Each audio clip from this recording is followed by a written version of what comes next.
Happy Friday night flicks, guys. This is Cole sitting in for John. I don't have my voice changer, so it's going to make it a little awkward. But Kara's going to join us, and she'll bring some testosterone to this conversation. I'm kidding, guys. How is everybody? Can y'all hear me okay? I did like a 4 o'clock trial, and then I did a couple of more this afternoon. That's my tri-state. I can kid him in true earnest because we're brothers. He's the one that couldn't pronounce my name when I was Jay Evans in the chat several years ago. So he would always call me Javon in his streams. So when I started a channel, it stuck. And then Blade Show 2022, he and Kara stayed with us out in LJ, Georgia. And I was exposed to 70 hours of him unvoiced masked. And his voice is not annoying. I can understand if he does a lot of editing, which I'll never understand because I think editing's for movies and there's places for it if you're doing commercial stuff. And I know that's his aspiration. But, yeah, man, I guess you could get tired of your voice, but I have to listen to mine all the time, and we all hate our voices. But how is everybody? Craig, Chris Hinkle, channel member, NSO5323, welcome, man. Jim, we've been bumping into each other, channel member. Good to see you, brother. Bama Ninja is in the house. El Cap Addict, channel member. Space Ghost is in the house. Guys, I'm always so humbled that you guys are here. It just stokes me out because I promise it'll get fun. I've got a couple of surprises. I did film, if any of y'all were in my 4 o'clock stream this morning, I did film a little Amazon fixed blade, so that'll be a second subscriber giveaway. And I know can you guys see a pinned comment or a pinned video in the top of the comments?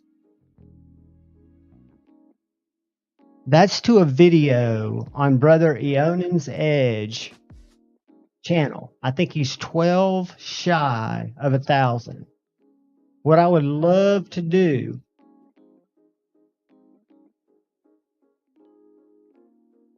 and y'all can choose because this is not the member giveaway. This is just an everybody giveaway. We're going to go give Eonan some love. It's going to require y'all watch part of this video, like it. If you're already subscribed, you're going to leave a comment. It's going to have somewhere in it, or the only word, JUHVON. That's what I'll filter by. And y'all can decide right now through popular vote, because I want to do this one early before everybody gets in here. This is the new CJRB Hector.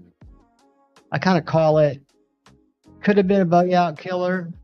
If you saw my review, which will come out Sunday, my only negative is the way they address the access to that lock bar. It's almost like the scales were thought out for thumb studs where they could have just extended that. And I'm sure you could with a Dremel if you were talented.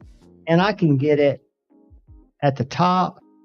I can get it at the bottom. But it's an access lock with really good detent. $46, $47 knife. I've had it 8 days. I carried it and did a review on it. And the other one is a more inexpensive knife, but I found it to be a super cool banger. This is a Amazon Watchman. I think it's called a WF221 because they do model numbers. It's in 14C 28N. I put the lanyard on it, which you can take off because it gives me 3 kind of defined finger places, and then the lanyard just kind of locks it in. But you've got a fantastic sharpening choil, really tall flat grind, super slicey, great little sheath. It won't come with the ulti clip, but it will come with the deep carry clip that it came with. I will also leave a link because I did a review on it today so I could give it away tonight. But I'll put the link there if you don't win it, because it's like $27, and it's a great value. I mean, I didn't go out and chop wood. I did sharpen it a little bit, just to see how it would feel under a stone. And I use a TS Prof, so I'm not hand sharpening. So we're gonna say, because we're getting ready to go give Ian some love, or Eonin, and we're going to go back when more people get here. But you guys get the first choice, and then we'll give away the other one later tonight. So 1, if you want a fixie. 2, if you want the first giveaway to be for the CGRB. There are only 30-something of you in here now. So this could probably be a chance for, if y'all can come to a consensus on which one you want better. This is more available, but it's about $20 more, but that's because it's CGRB. And this is not as available, but it's about $17 less. Dixie Gem, that's what I would have chosen, because you're going to get a chance to win this too. This is just what we're going to go for. So far, Jim is the only voter. If I don't get another vote in 5 minutes, no, in 15 seconds, we're going to say the fixie's going to go to our first Eonin's Edge push to get him over. Paul Mills, what's up? Pizza Operator said fixie. Mind and Milton said fixie. So, guys, the first giveaway, and the CJRB will come up. And it's a good knife, but we're going to give away this guy right here. And all I want you guys to do is go to this link that's pinned. Let me see if I can get it to open without having to go back and find it the old-fashioned way. Let me go right here. Let me click on it. Click. All right, this was the last video he put up, and it should be the CJRB. I'm going to show it to you. Felspar Damascus. He had 10 comments. I added a comment, and he's up to 32. So all we want to do is make sure you're subscribed. Most of you are.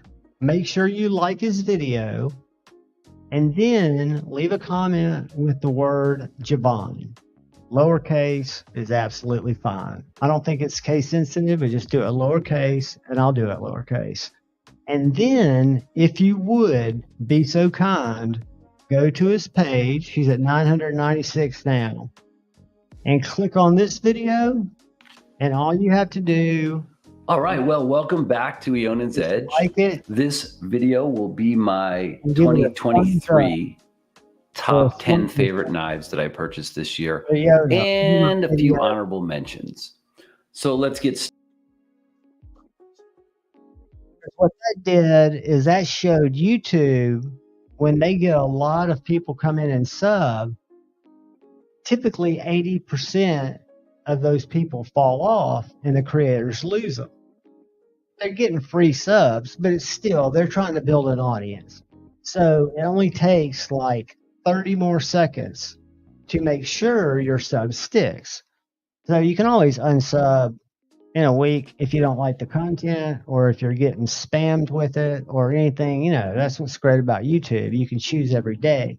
But I would urge you, and I'll wait for you guys, but I would urge you to watch any other video, just a little of it, like it, give a thumbs up, or whatever's easy for you to do where you don't have to type a lot of stuff, because it does show YouTube that you're not coming from an, no offense to the people in India, but an Indian bot farm. I'm in digital marketing, so I know they exist. 5 Door, my main man who was thinking about me. Marisol, I was up at 4 o'clock this morning doing a live stream to try to get my mic fixed. I was up yesterday, I think about 3. And then this afternoon, I did 5 private streams that I couldn't remember.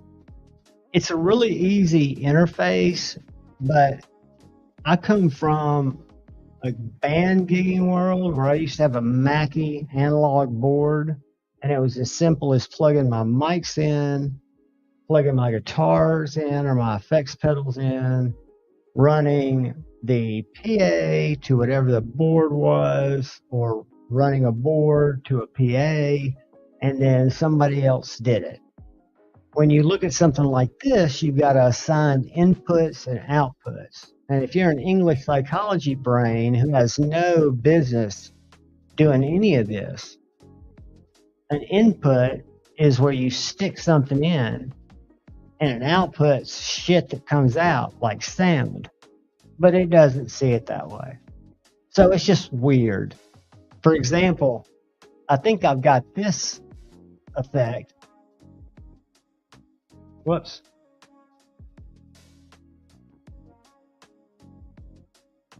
All right, I must have muted one of my effects. Let's see this one. Hold on.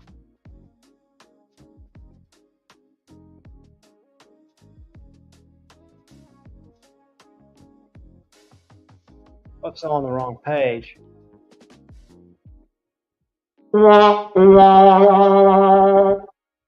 Did y'all hear that little wah, wah? That was the end of it. So some of my effects work.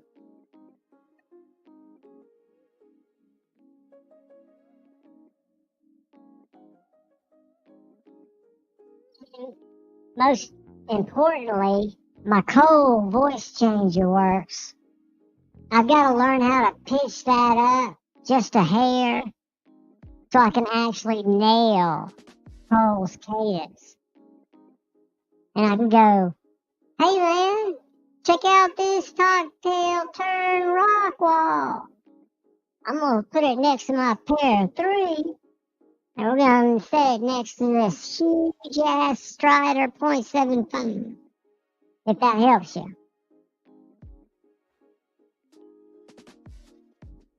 Guys. I hope y'all know I have this warped sense of humor, and I pick on the people I love the most. That's why I give Lefty so much shit. That's why I give Shane so much shit. That's why I give Kyle Coonley so much shit. That's why I give a lot of you shit. Marisol, because we're just playing, right? So I love Cole. I don't have a problem with anybody. There are people I don't watch just because it's not my jam. Just like their knives I don't buy because they're not my jam. And the unique thing about it is I evolved for whatever reason, or I changed, or I drifted from and gained value from every one of those creators who I used to watch who just don't do it for me. And because we don't have that much time, right? You've got to squeeze in the videos you want to try to see, especially if you're trying to make videos, which, newsflash, if you have a significant cosplay or Twitch following, and you're redheaded, and you're a female, there's a good chance if you start an OnlyFans channel, you will make $27 million a month on subscriptions, another $520,000 a month on tips, and then they've got a category called gifts. And this chick who's really smart, because she really is just a cosplayer, and she doesn't do the, I've never been on OnlyFans, but she just shows she's redheaded and has really big assets, and she shows them a little bit, and it's all her Twitch followers. She had like 6 million. And they're mostly kids, 18, 17, and some of them are older men. But the whole theory is, it goes back to, and I'm not getting political, I don't even listen to Andrew Tate, but I heard a podcaster today saying that a lot of what he was preaching, which I'm not aware of, seems to be coming true if you've got men that are working, that evidently have disposable income.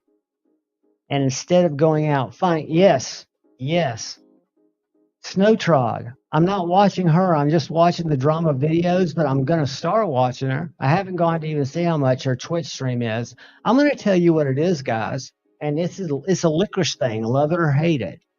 There is something for the John gene that is attracted to a beautiful redhead. I don't know why. In high school, redheads were a red flag. It was a no-go. You get older, it's the combination of the skin, the texture, the hair. Yeah, she's a winner, and she's smart. See, that's the thing. She can sit there and she can engage these guys. So the funny thing is, and this is what Joe Rogan uncovered, is with that many followers and that many gifts, she's got to respond, because another, I want to say 60,000 is private chat. So you've got subscriptions, tips, private chat. So if you want to say, hey, I think you're wonderful, I love you, blah, blah, blah, whatever. No, I'm in love, Lord Nita. My heart is only large enough for Countess Anne. And until she gets married or, defects further away from me, I think she's in Serbia now. I could be wrong. But anyway, no, she's mine. But I'm just saying how unique it is that she is able to, if I let Pocket Metal in now, oh God, he got in, he's going to cut me off. I'm in the end. You've only been streaming for 17 minutes and it's already divulged into this horse shit. Jesus Christ. Did you see where Did you see how I led into it? It started. I was watching. I was crying. It was behind the scenes. A creator type of story, but this was just released on Rogan 2 days ago, and Rogan slammed her because he goes, the sad thing is, and she's married now, and it's really sad because it's an abusive relationship. Her husband's psycho, but long story short, she'll never be able to get out of it because her mom. They asked her, and she said her mom would love for her to take a real job for less money. Her dad, which is ironic, says you'd be crazy. What the actual dude? Listen, Javon, man, I love you. Why are you subjecting these people to this nonsense, man? Holy shit! This is my Grant Cardone. So I know none of y'all are going to join my OnlyFans tribe where I can be like your OnlyFans pimps. Oh God! What I can tell you is, there is a huge market in lonely dudes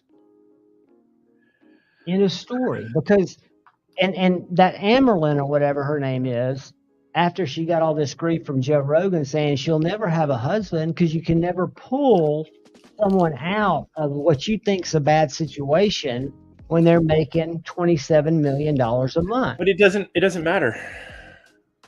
In the end of it. Also, you shouldn't talk about that other douchebag that you were talking about, because that guy's a complete piece of shit who is in trouble for human trafficking. So let's not quote fucking dumbass Tate shit boy. For Christ's sake, he's in trouble for human trafficking. For fuck's sake. Which one did I quote?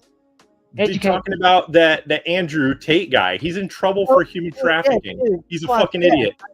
Did you hear me? Christ.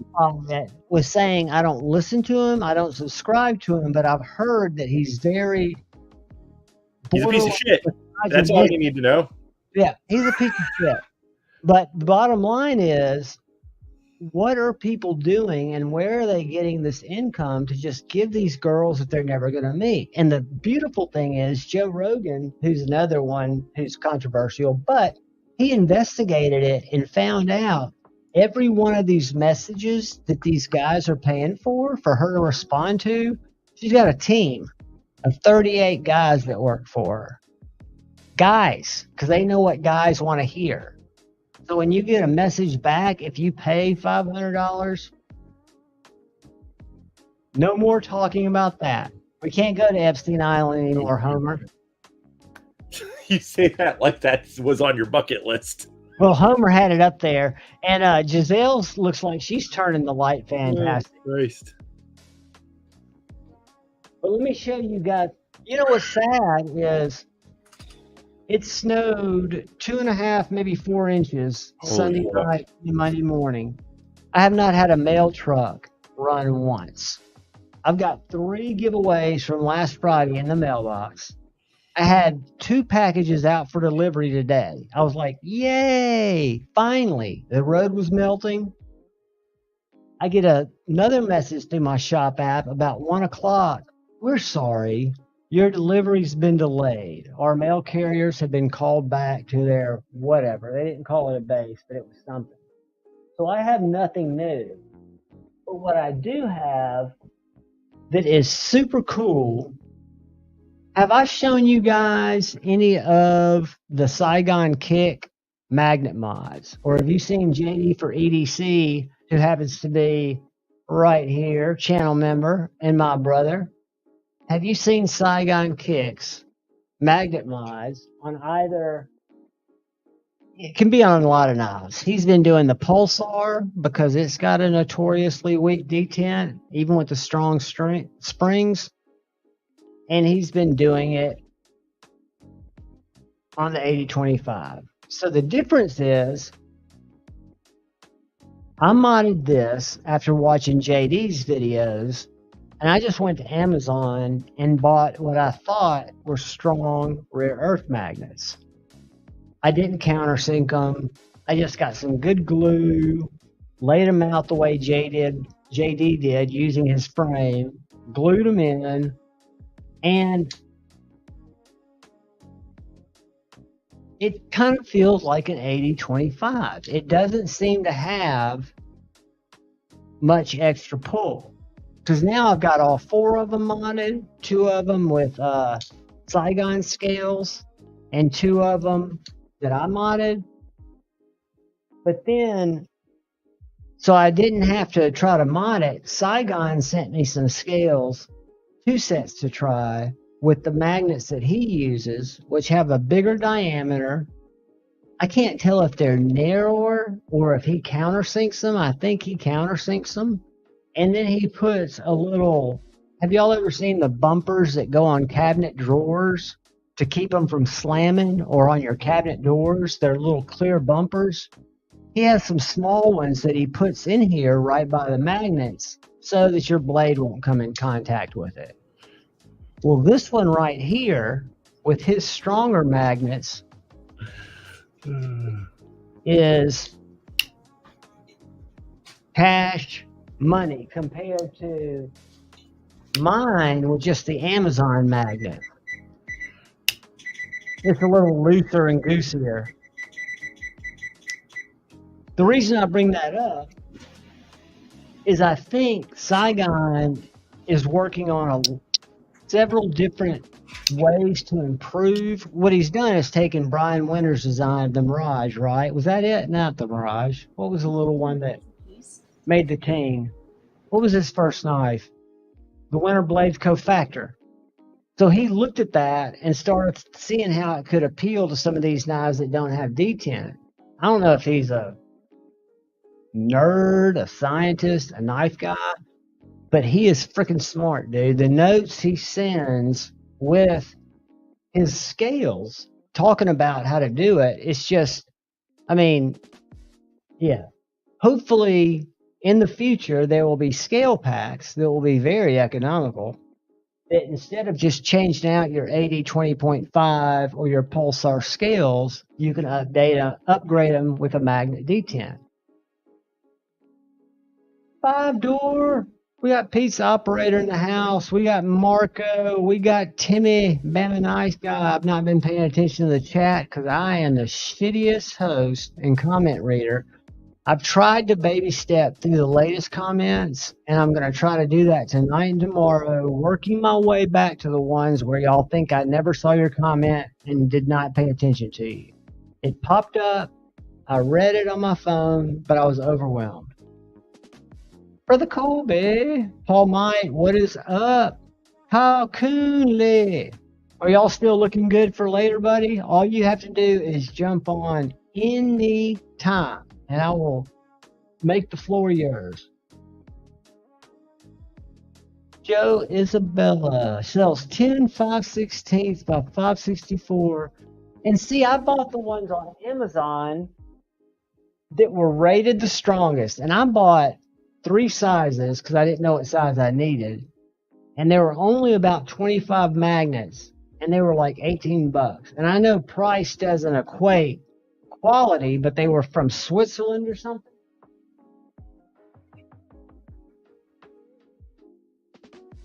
Scales. There are a bunch of different magnet sizes. I don't know the magnet sizes, but there's evidently a supplier, K&G or K&J magnets. That's the name of the company. And they have, and he said he was going to send me the part numbers because he used one in the Pulsar and then he used one size in the 80-20.5 over a lot of trial and error. And guys, these things are good. And from what I understand talking to him, if you're going to buy, whether it's sharp dress, where'd they go? Oh, I don't have my sharp dress. Whether they're my Carter sharp dress scales that are very inexpensive, or if they're aluminum original goat, you're not looking at that many more dollars to have them shipped to Saigon and have him send you the scales with the magnets ready to install. Just a thought. And I'm willing to send some of mine out to check if somebody wants to check them out, because I'm pretty stoked about them. Forrest SLR. Let's do the Forrest salute. What do I have close? One of my favorites. Shrimmy Gimme. I'm going to make myself big for just a second.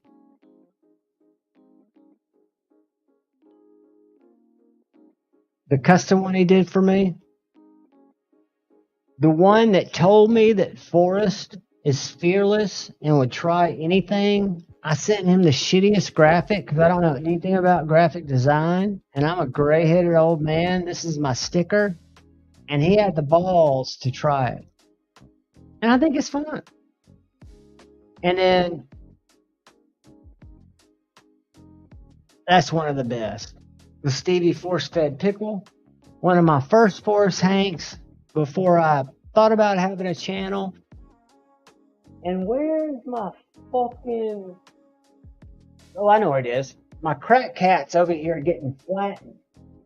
So I can,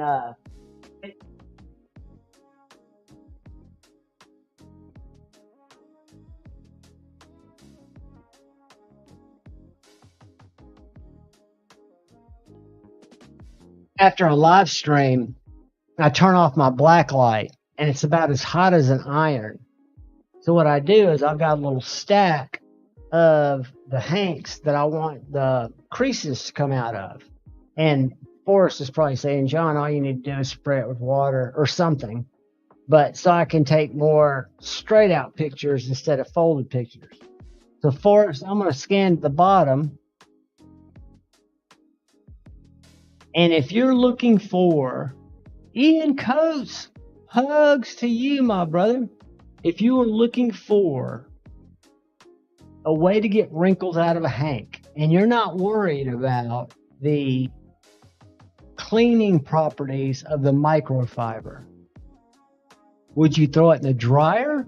No, because that shrinks up the edges. Would you throw it in the wash and let it just drip dry, or would you just continue to press it under the black light? Kind of like an iron without an iron. And I've also got a steamer that I could use like an iron.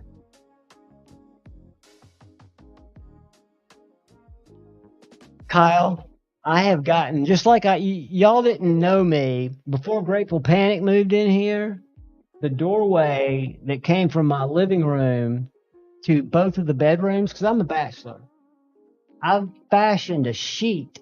Y'all might have seen some of my old videos, but it was a sheet that was set up just as a slingshot shot catcher, because I started buying all these small EDC slingshots. And I would shoot the clay ones in the house. And the clay ones are also great for shooting out street lights and shit, because they don't leave evidence, allegedly.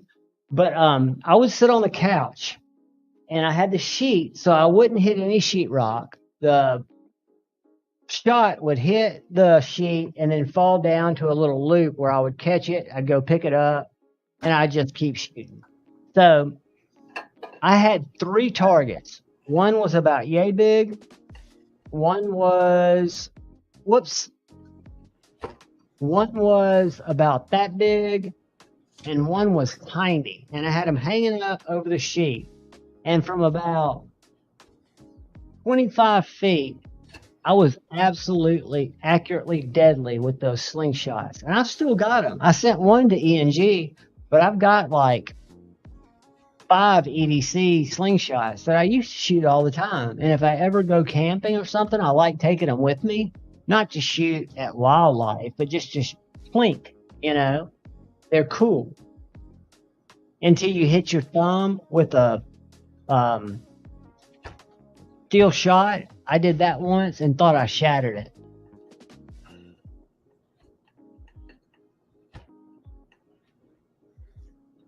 Five door. If you knew all the horrible things that happened to Javon, I have a lifetime's worth of shame just suppressed. It is what it is. So, Pocket Metal, how's your week been, buddy? What's the weather in Washington like? Oh, it's all right. It's. Oh, is it echoing? What the hell's going on? Can you hear the echo on my end, or is it just something happening over here? I hear no echo. It's good. Same shit, different day. Nothing crazy. No snow. Nothing. I mean, it stays pretty mild over here. It got cold for a little bit, but nothing nuts. I'm just sitting here shredding cheese for pizza tonight. Lovely. What's the flavor? Is it a vegan pizza?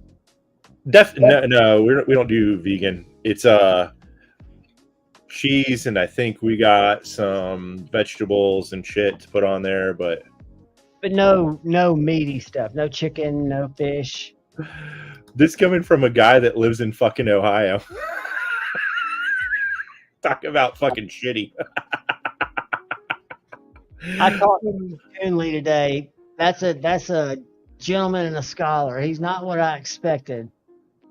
I'm going to send him. He doesn't know it yet, but I'm sending him a couple of knives. Yeah, I think it's going to warm back up to like in the 50s or some shit.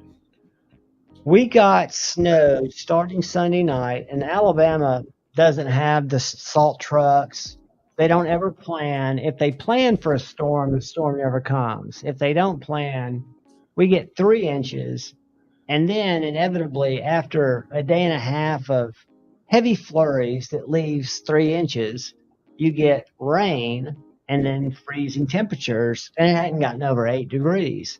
So I've gone to, and it was treacherous. I went 2 blocks to my little Sunoco Pocket Mill, you're familiar with it, to get a bunch of peanuts and a bunch of double shots and some cherry Dr. Peppers, because that's what I live off of, and almost drove into his fucking showroom.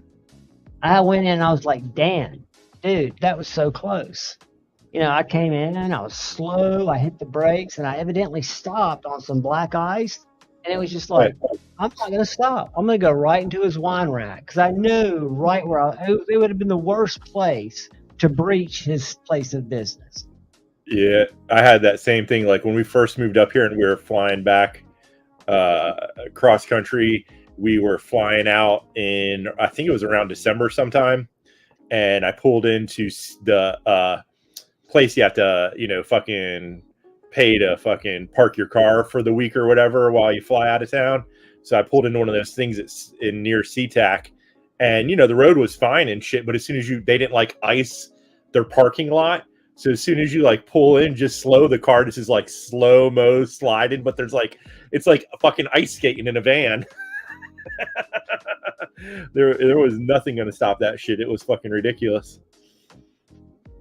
I'm going to say something, and it's a horrible thing to say because it's about my father.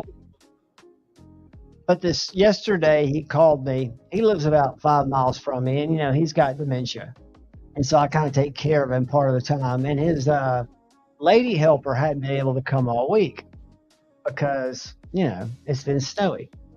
So I've been checking on him, and today I called him and I said, "Hey, Dad, your medicine should be ready." And he's like, "Well, no, I took my medicine already tonight, and it's just a red X. which means that he didn't have medicine. He took his morning medicine yesterday, wrote it down today. Anyway, I went up there, driving up a hill, guys, that is like, I can't do angles, but if you can see my hand, it's this fucking thick, and it's winding up to the foothills of the mountain, and it's like in a shady corner, so there was no melt. So I didn't think I was going to make it. I went back down and then had to go up to where the road splits, go against traffic because there was no traffic on a one-way just because there were some little grooves. So I get up there, and I'm not going to pull down to his driveway because it's totally icy. I park on the street like 2 houses up. I get out and immediately bust my fucking ass on the sidewalk. Like, I have cat-like reflexes from being a skateboarder. Dude, they were not even in the building. I mean, I went down on my shoulder, on my hip. I didn't even have the reflexes to try to even attempt to do the limp rodeo clown roll. So anyway, needless to say, by the time I traversed across 2 frozen tundras to my dad's house, I was pretty pissed. And he was wanting to argue with me about, I keep notes, John. I know I took, and Dad, that's why we've got you a computerized pill dispenser. All the notes in the world don't mean shit. You did not take any more pills after last night. And I brought him a morning dose. Anyway, he wasn't going to take him. I had to call my little brother to get him to make him take him. I come home. He calls me. Now, he knows that I'm not going to be able to bring his nighttime meds up because the road is frozen to his house. He has neighbors that have run into their own mailboxes because his road is super treacherous. And he's like, hey, you think you could come back and get me and take me to the store to get some Raisin Bran? Kids, there's no mountains in Alabama. Yes, there are. I go from 0 feet to, really it's about 300 feet to 900 feet. Montesano Mountain is where I live at the base of, and it's only about a quarter of a mile to get to the top. But it's the foothills of the Appalachians. So it's not really a mountain, but for us, it's a mountain because you can go up there and you're 1,000 feet above the valley, and you can hang in a hammock, do mushrooms, look down, and feel like you're in some kind of Zen world. Corey Casey, I was still married, so this would have been 7 or 8 years ago, and I was on the board of our swimming pool, our neighborhood swimming pool, and this is right when Bud Light Platinum came out. And Bud Light Platinum, I didn't know it, but it had twice the alcohol. And Alabama was a state that was late to adopt the craft beers, which I guess Bud Light Platinum, when they were able to sell it at Publix, it was because of that law.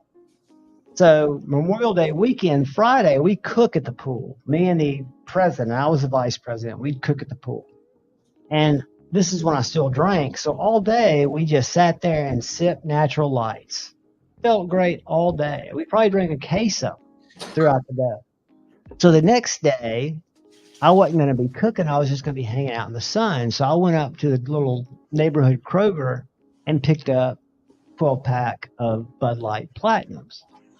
I'm an English psychology major. I have no idea what the difference in 3.8 and 6.7 is. So I didn't do any kind of mathematical conversion. I was just going to drink as many beers. So it led to me blacking out, going home. My wife and daughter didn't want me to go back to the pool, and I was convinced I had business to do. So I hopped on one of my 14 skateboards and took out across the neighborhood with my ex-wife and my 9-year-old daughter chasing me in my Malibu Classic that I had at the time, screaming out the window, "Daddy, you're going to hurt yourself." It's tragic, I know. I've told this story in AA. And so I look back over my shoulder and I look back up, and there's a bike rack right in front of me, and the sidewalk turns. And when I'm in the presence of mind, just like snowboarding, you pivot a longboard 90 degrees to stop it instantly or to carve around shit that's about to fuck you up. I didn't have that skill set. And I went right into the bike rack and like a, whatever you call it, a double barrel shotgun, I went sideways and compacted around the bike rack. And I broke 3 ribs on my right side. And they can't do anything for that. They gave me pain meds for a while, but I was a pain pill addict, so they did nothing but frustrate me. And I thought I was healing about 4 weeks afterwards, and something made me sneeze, and it set me back a month and a half. That was the most painful TT on yourself sneeze. And after that, I was terrified to sneeze. It was horrible. Because I literally felt no pain, no tearing in my ribs. I felt sore, but I could move. I could get dressed by myself. One sneeze, and I was fucked. So I feel you, dude. Hitting the pavement sucks. And Lord Needham had me a cool package coming today to check out. I had 2 out for delivery that I was notified were going to be turned around. Fuck you, John. We give up. We're not the old post office that come rain, snow, or sleet. We're going to ride our horse and get you your shit. So there's no telling how much stuff I'll get tomorrow. If they come tomorrow, they might just say, hey, we're going to get paid anyway. Hippie, please go away.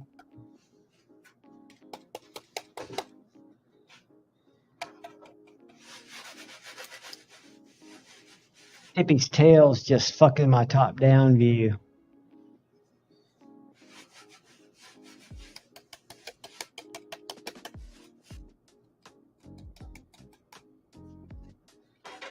Dude, that's terrifying, Kyle. You know, they say when you sneeze... I got no car accident sneezing as well.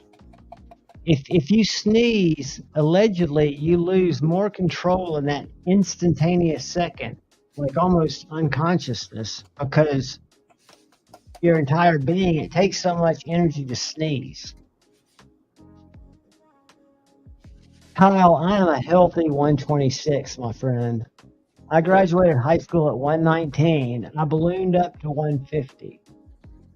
I have always been a lean, mean, Benny Rooster guy. I was a state-ranked wrestler. I lettered, not that this is Glory Day stuff, but I lettered 4 years. I was on the varsity team when I was a freshman. That was, of course, because I was the only one who could fit into the 98-pound singlet. But I learned through hard knocks, right?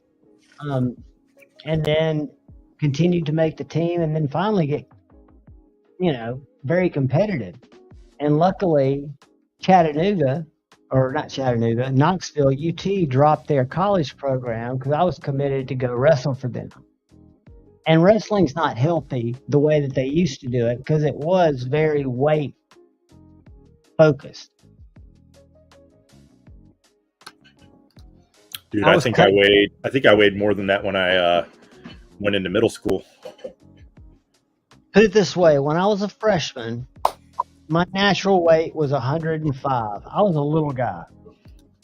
And to wrestle 98, I had to lose 7 pounds and keep it off for 3 months. I didn't have it to lose. So my sophomore year, I moved up to the 105 because you've always got people that have kicked your ass around the state who seem to follow you through weight classes. So part of it's strategic. You see it in UFC.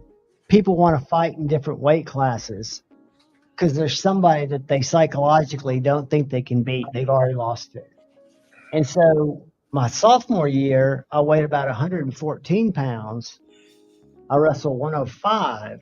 So the initial weight loss wasn't what was that hard because I was working out. I was coming off of doing nothing to running and doing shit. But keeping it off through Thanksgiving, Christmas, the only saving grace was at Christmas, instead of having to weigh 105 pounds after Christmas, I could weigh 107. So they were nice enough to give us 2 pounds when the year moved over. And it was a fucking 4-month season. It was horrible. But I dug it and almost went to college and did it. Thank God they dropped their program. Hey, guess who's here? That guy. What's up? What's up, guys? I liked your truck video today, talking about very little. Just talking about nonsense. Nothing. That's my favorites, though. You talk about life. Just nothing about being stuck in my neighborhood. Do any of you guys watch Scotch's stuff? He doesn't post. You're posting more now, a lot more. Your unboxings are fucking legendary, but your truck, when it's you and your dog, my favorite video I think I've seen on YouTube in a few years was when you drove around and pontificated about how much money you spent in 2022. Oh, last year, yeah. Or was it 2022 or 2023? It was last 2022. I only sold 14,000 worth. So I got to do better next year, guys. It was just so humble and just real. We all do it in some form or fashion. Pizza operator. My best friend on the wrestling team was a guy named Pat Farrell, and he was the heavyweight. And he and I roomed together because we were kind of outcasts. But it was so weird, surreal for me to sit in a hotel room and suck hard candy and spit in a Solo cup because I had a pound and a half to spit off by the next morning while that motherfucker was just engorging himself in quarter pounder and cheeses. I got this, Luther. No, I didn't go for it tonight. You picked up some different ones recently. I have not had the mail run once all week. Oh, mine. Our mail was off from the blizzard, and then it just pushed everything back, and then the holiday, so everything's just kind of behind. This would not be fair on any level of any. Hey, Michael, I still got a singlet. I'd probably have to put on my rubber suit to fit into it. Have you ever seen a rubber suit? Back in the 80s, this is how little the high school athletics sanctioned this shit. Now, if my hair came over the collar of my singlet, my coach would cut my hair. This is in the mullet days. So we'd all get haircuts in the locker room so we wouldn't get disqualified. But you could be a manorexic.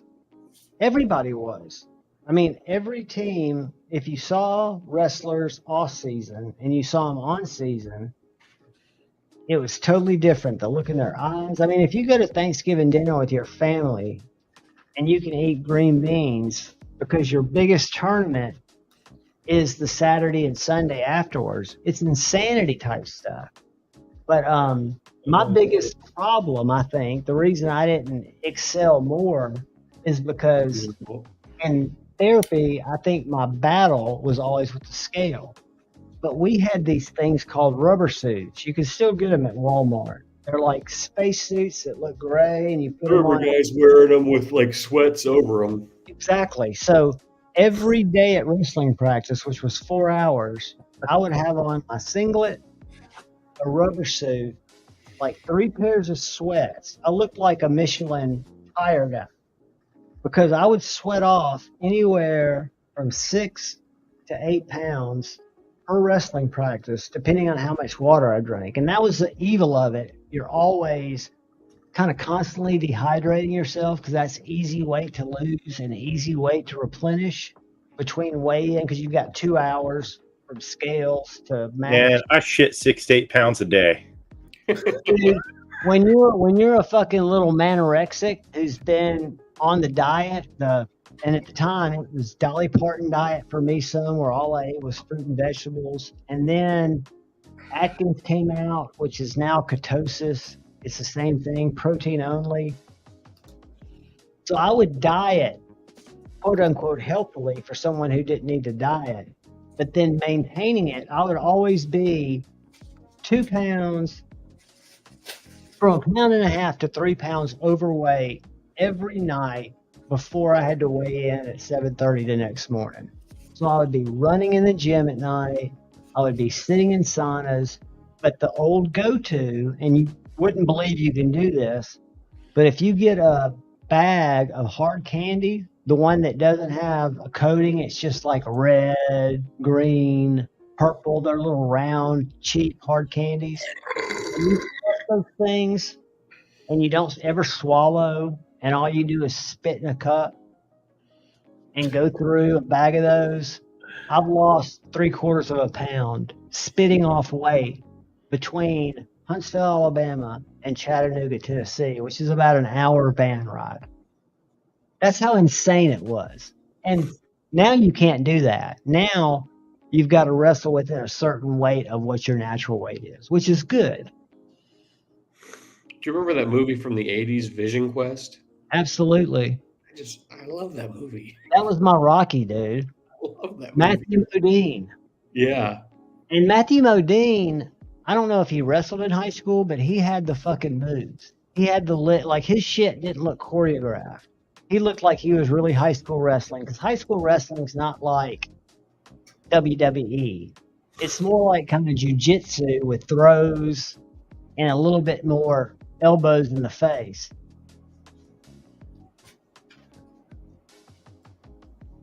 Kaleidoscope of Knives, I would have loved to have been a big guy. I would have loved to have played football.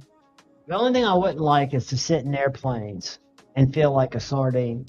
But I would have loved to not have to watch my weight and wrestle to my potential. I was one of the few kids, I think there are 3 of us still in the wall. I can bench press over 100 pounds more than I weighed. So I weighed 119 and I was bench pressing 224 pounds. And I was a wire. If you can imagine what 119 at 5'6" looks like, I'm 126 now. Yeah. But I was muscular in the right places, I guess. Glad those days are over. I had one chick that wrestled me in college, Greg, back when we used to drink Jägermeister. It was so weird because there were like 8 of us that dated, and we were all at this sorority sister friend of one of the girls that we all dated, because we were all in one fraternity, and all the girls that dated, we were all friends. They were little sisters of the fraternity, and we got into drinking a whole bunch of Jägermeister. And they thought it'd be fun to start having wrestling matches, like big group wrestling matches. So picture pillow fights without pillows. Needless to say, we had people go through sheetrock. Everyone was naked from the waist up and still wrestling hard, laughing, groping. It was the only thing that would have made it better was Molly and baby oil. It was insane. Jägermeister was the shit. But I was going to say, my skills came into play because I'm not going to say her name because she was on Facebook. She's married happily. And we never dated. But I put her in a figure 4, which is a jiu-jitsu move, which basically you cover up somebody's legs from the top. They're on all 4s, and you've got their legs, and you're using your hips to push them down so they're flat. And I've got both my hands with just handfuls of titties.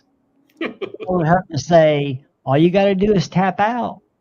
And I wasn't squeezing them. I was just milking them, hoping she'd think, Joe's kind of a prick anyway. That was her boyfriend, fraternity brother of mine. But, it was crazy times, dude. Sobriety's overrated. Steven, wrestlers make the best linemen. They make really good MMA fighters. Little ones, unfortunately, just become weird fucking dudes. I mean, they really do. Now, in college, it worked to my advantage because I had a lot of people that would bully me. And I had a big chip on my shoulder and a huge fucking ego before I experienced a lot of different ego deaths. But I would punch somebody in a fucking heartbeat, especially if they were much bigger than me, because the element of surprise was all I had going for me. So I'd punch them once and take them down, and then put a thumb in one of their eyes, and inevitably. I thought you were going to say ass for a minute. What? No, my move was to get them down and they hadn't had time to really move over. And keep in mind, this is in public, so I know I've got about 15 seconds before somebody pulls the old Roto-Rooter. It would be, or we called it the captain. It worked, guys. And I think people that even kick my ass, because I had a lot of people kick my ass growing up, but I had few people fight me more than once. I wasn't above biting up until about 10th grade. I would bite the fuck out of you. If you're on top of me grounding and pounding, and I catch your forearm in my mouth, you're getting tetanus shots.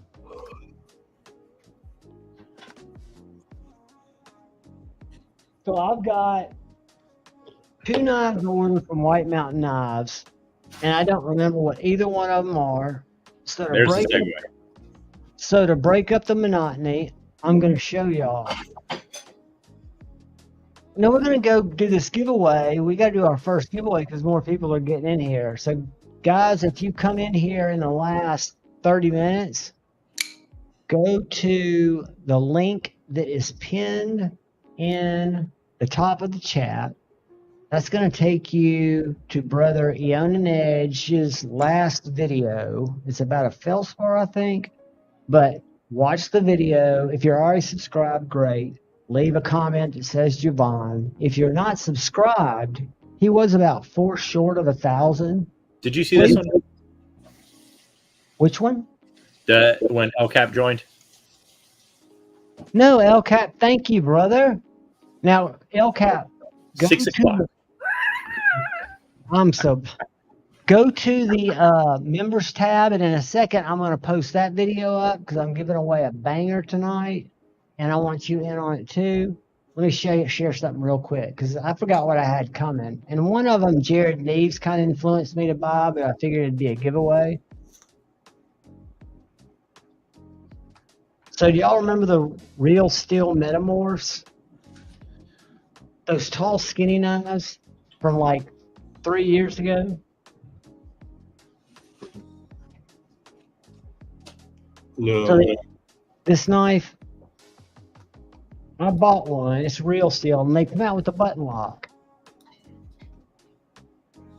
And Jared is, he was ranting about it, but I got that, and then I also picked up, again, a knife for content, a pitch for the team, and then an eventual giveaway. So if I go to my account and click on this again, I thought this was interesting. Man, did you see that new one that fucking oh god. It'd help if I could ever remember the name of anything. Riot made that has those holes in the handle that looks like, yes, is that a budget Riot? I have no idea. It better not be a $300+ knife the way it looks. I didn't know. I got thin rear vibes off of this. Jeez, I saw that shit. I was like, is that a 2? It looks like it's branded like a QSP. It looks like the same photo, same like layout that all the QSP ads are. And I saw it was Riot. I was like, what the fuck is this shit? Hey, Marisol. Riot could make QSP. Strider would number. For a time, they put numbers right in here, so they kind of would hide, and they did that to help prevent some cloning back in the day.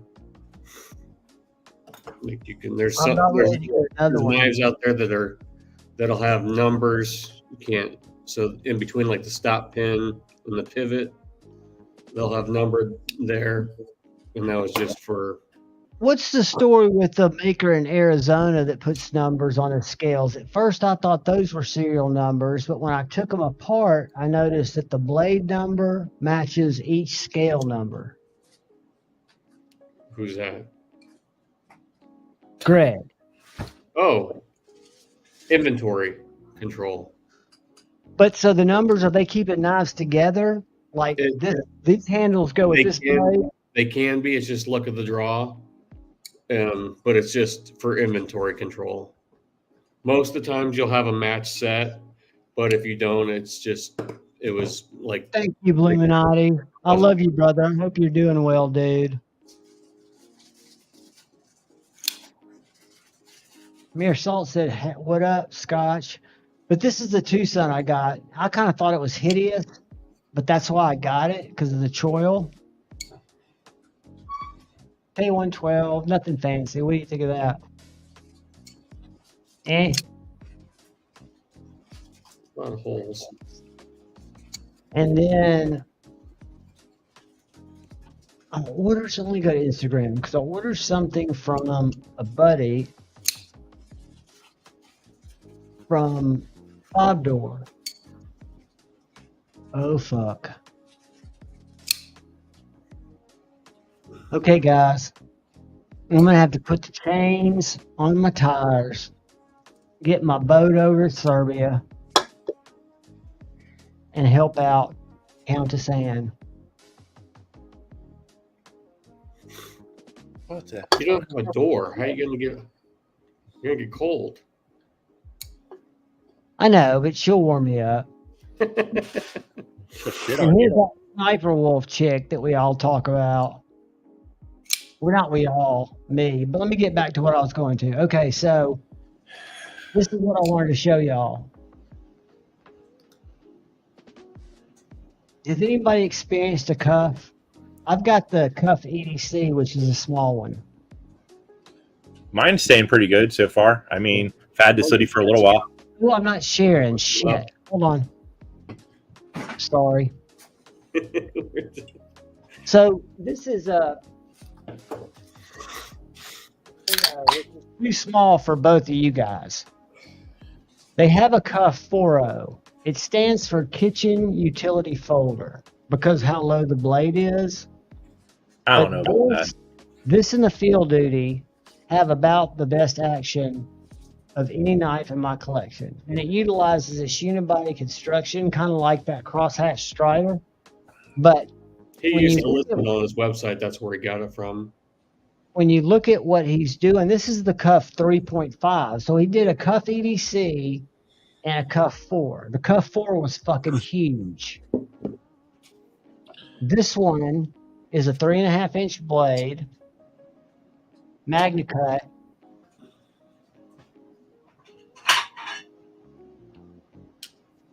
Guys, I love it. And Pocket Metal, have you handled one of his knives? Yeah.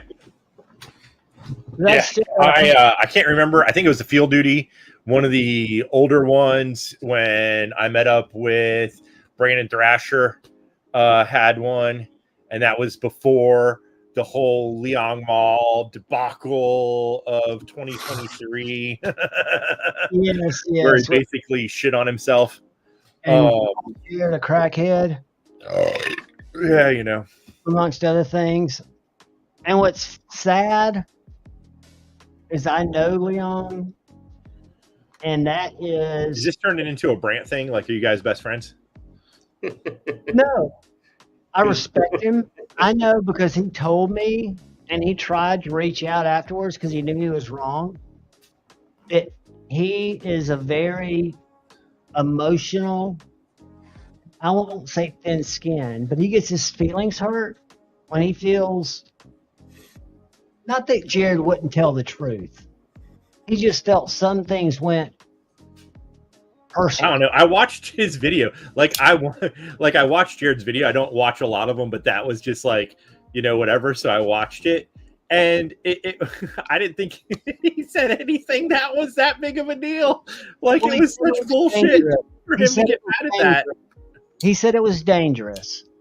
And Jared and I even talked about that. Yeah, I'm gonna go with what Kyle says right here. I think unstable is a better word than emotional. Like, you know, everyone gets pissed, but to go off and like unstable, and you can still be a good guy and deal with shit, and you can still have bad days and come off like a prick. I go back, and I don't know, he could be a prick again now, but y'all remember when Grateful Panic used to go live? I agree with this. And what's his name? What was his name? The guy that finally came on his live, the guy that always cut people down in comments. And then he came on his live, and it was just a train wreck. The guy was on mushrooms. and he was just being belligerent. And it turned out, like 2 days later, he called panic and said he had a drinking problem. His wife was getting ready to leave him. Ended up going to rehab. As of a year after rehab, anyone knows what you're talking about now. He had done great. His name is I want to say Marco Polo. Do y'all remember Marco? You know, I think kind of rings a bell. I didn't know he had made videos, but I remember seeing him in chats. He never made videos. What happened is he was so abusive in the chat. Remember how Grateful Panic's kind of low key? Yeah. Grateful Panic said, I have a feeling the way you're chatting, you might be getting misunderstood. I'm going to send you a link. And this was a fucking crapshoot, dude. I'm going to send you a link. Come on and talk to us. And so he comes on. He's wearing sunglasses in his basement, slamming beers, eating handfuls of mushrooms, just talking crazy. Sounds like a camping trip. And then, Grateful Panic managed it for about 45 minutes. Everybody thought it was weird. Well, like 3 days later, Marco reached out to Grateful Panic, and they had kind of a talk. And Marco opened up to him. Well, Marco went to rehab, saved his marriage, was in live chats for a while. Then he kind of drifted out. But he said, oh, my God, I just registered for a Rosie and won it. Greatest thing, I can afford it because I've saved $865 on alcohol, which shows me he's been keeping up with his sobriety. So people change, people do crazy shit, and you never know what the catalyst for that change is. That's why I always think smile at somebody or punch them. Do something to get a fucking response, because you never know when you're going to change somebody's world.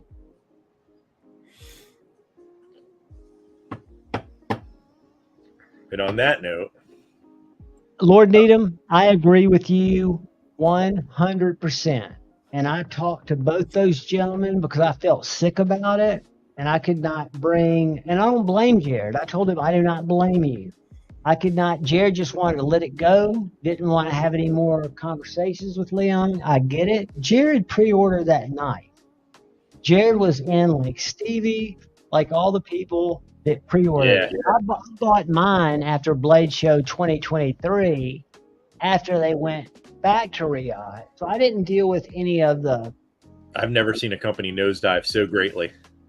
The only reason, and that's why if you look at the cuff 2.5 or 3.5, they're protos. Do you realize that he overlooked protos for the field duty folder? So this knife went from drawing to manufacture. Jared didn't look at it. Metal Complex didn't look at it. Nick Shabazz didn't look at it. Didn't give feedback. Because I can tell you right now, beforehand, it was tuned for this fucked up front flipper that I hate. I have to really wrench it now because they retuned it. But it was tuned for this front flipper, which had to be very light. So you could take this knife and shake it out. But you can do that with a lot of knives. I can take my... oh, yeah. I've got a lot that can do it. But anyway, now it doesn't. And I can't front flip it. But all that needed to happen was slow it down. And I know this project got slowed down because of the carbon fiber, a lot of mistakes. But slow it down in the interim. Get 4 or 5 knives. Send them to people whose constructive criticism you are welcoming. And try to make the knife a little better from prototype to production model. Right? At least then you're not blindsided by everybody expecting it to be like a knife that was one of the most populars and it feels nothing like it. That's my only point. I think a lesson was learned from him. And I'll tell you, after talking to him, I even had him on the show afterwards, not to talk about that, but he felt terrible about it. He gets into the sauce from time to time, especially when he's depressed. He opened up to me about this, and he doesn't always make the best decisions. And he vents online, which is the worst thing we can do. Thank God I was a teenager Thank God I didn't have it in college. But you know, we're human. I don't believe in cancel culture unless somebody really fucks up. And I guess that's subjective too.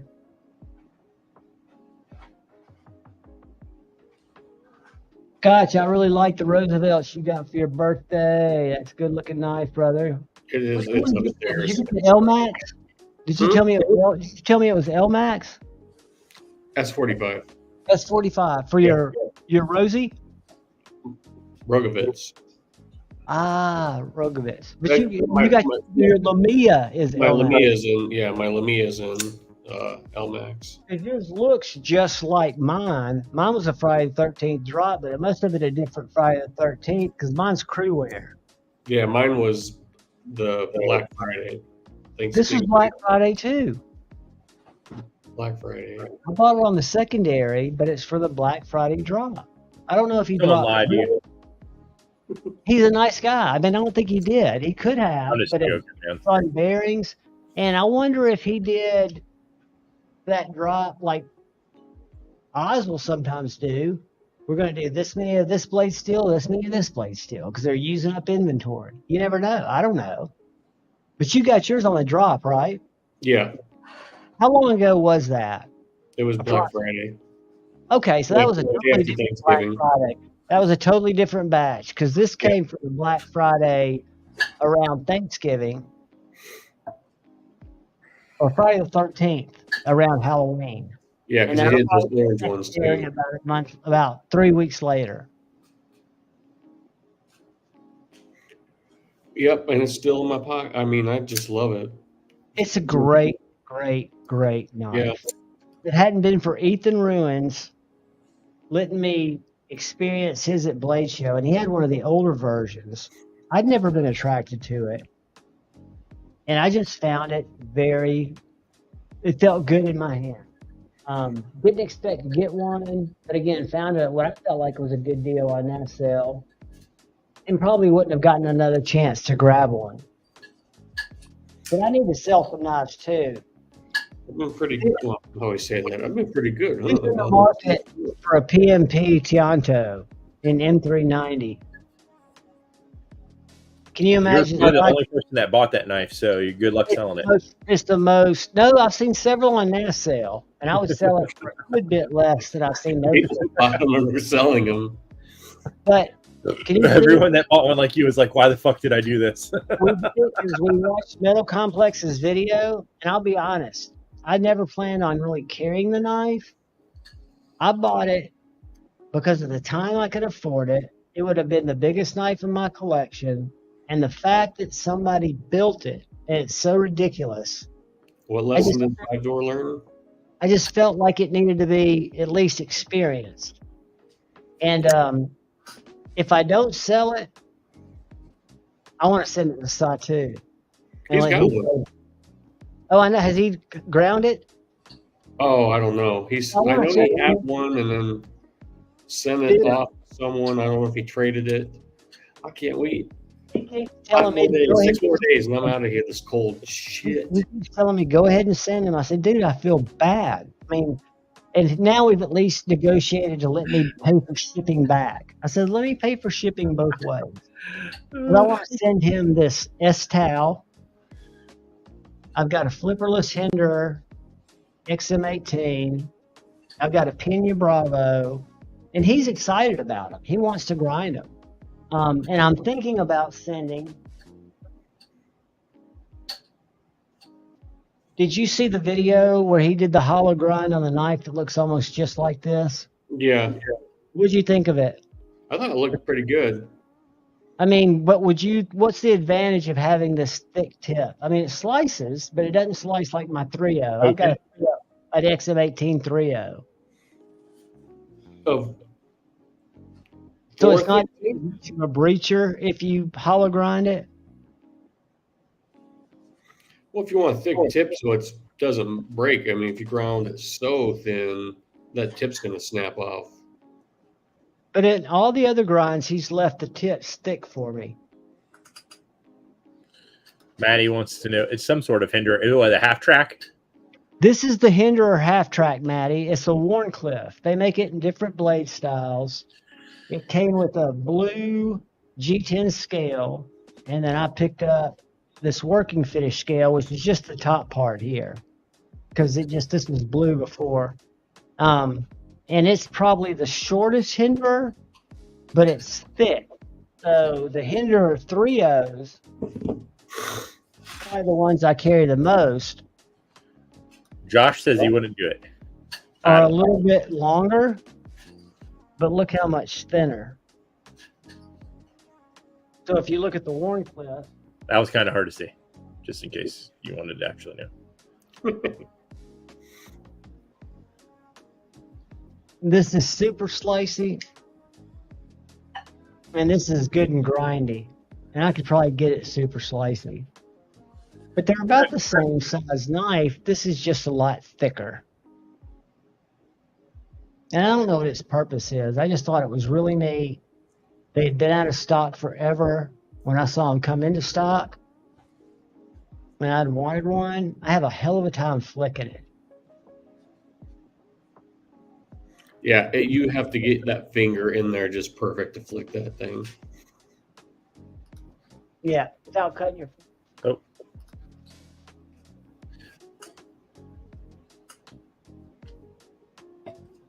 Probably my fave Hinderer is the one I'm carrying today. I say you take all your Hinderers and have them reground just to piss off all the Hinderer purist people. To make Brant just flip. Brant's in here. He's probably... Have y'all seen on Nightworks? They've got the Eclipse Harpoon Spanto, Harpoon Spanto? Don't know. Can't tell. I'm gonna show you. It's a blade, and I'm an Eclipse fan. Let me go right here. Right. That is the sharpest Hinderer I've ever gotten. Which one? Brand new, the Tanto Eclipse. Is it so a Tanto Eclipse is its own grind. It's not like a Tanto slicer or a Tanto skinner. It's just a Tanto. Yeah, and it is the sharpest Hinderer I've ever gotten brand new. So this is a Tanto, Harpoon Tanto, an S45. They got one left. No, they got a couple. They got one. One. Is that the same type of grind yours has? Yeah. Javon, I would definitely get it if I was you. I wouldn't, because I've got too many Hinderers. If I was going to get one, I think the one I would get is this one. I don't know why. That thing looked like a gas station knife all the way. The Hinderer does? No, that knife that came up in their thing. We ain't gonna say that. I gotta go. I'm gonna go piss myself right now. So have you ever handled a Hinderer? Me? Yeah. Okay, because I need to send you some knives with these besides just these few. All right, we're on 2 weeks, folks. Dude, let me tell you what. The packages that went out are taped shut with Scotch tape. Amazon did not bring my tape. Ask Lefty. I'm holding a bunch of knives up here because he said, no, please do wait for packing tape. So these are in stock somewhere. Not at DLT right now, but I've seen several slicers. I'll be in Satu next Saturday. Have you had one of these? Is that the slicer grind? Slicer grind. I had a skinny slicer. I've got a guy trying to sell me a skinny slicer.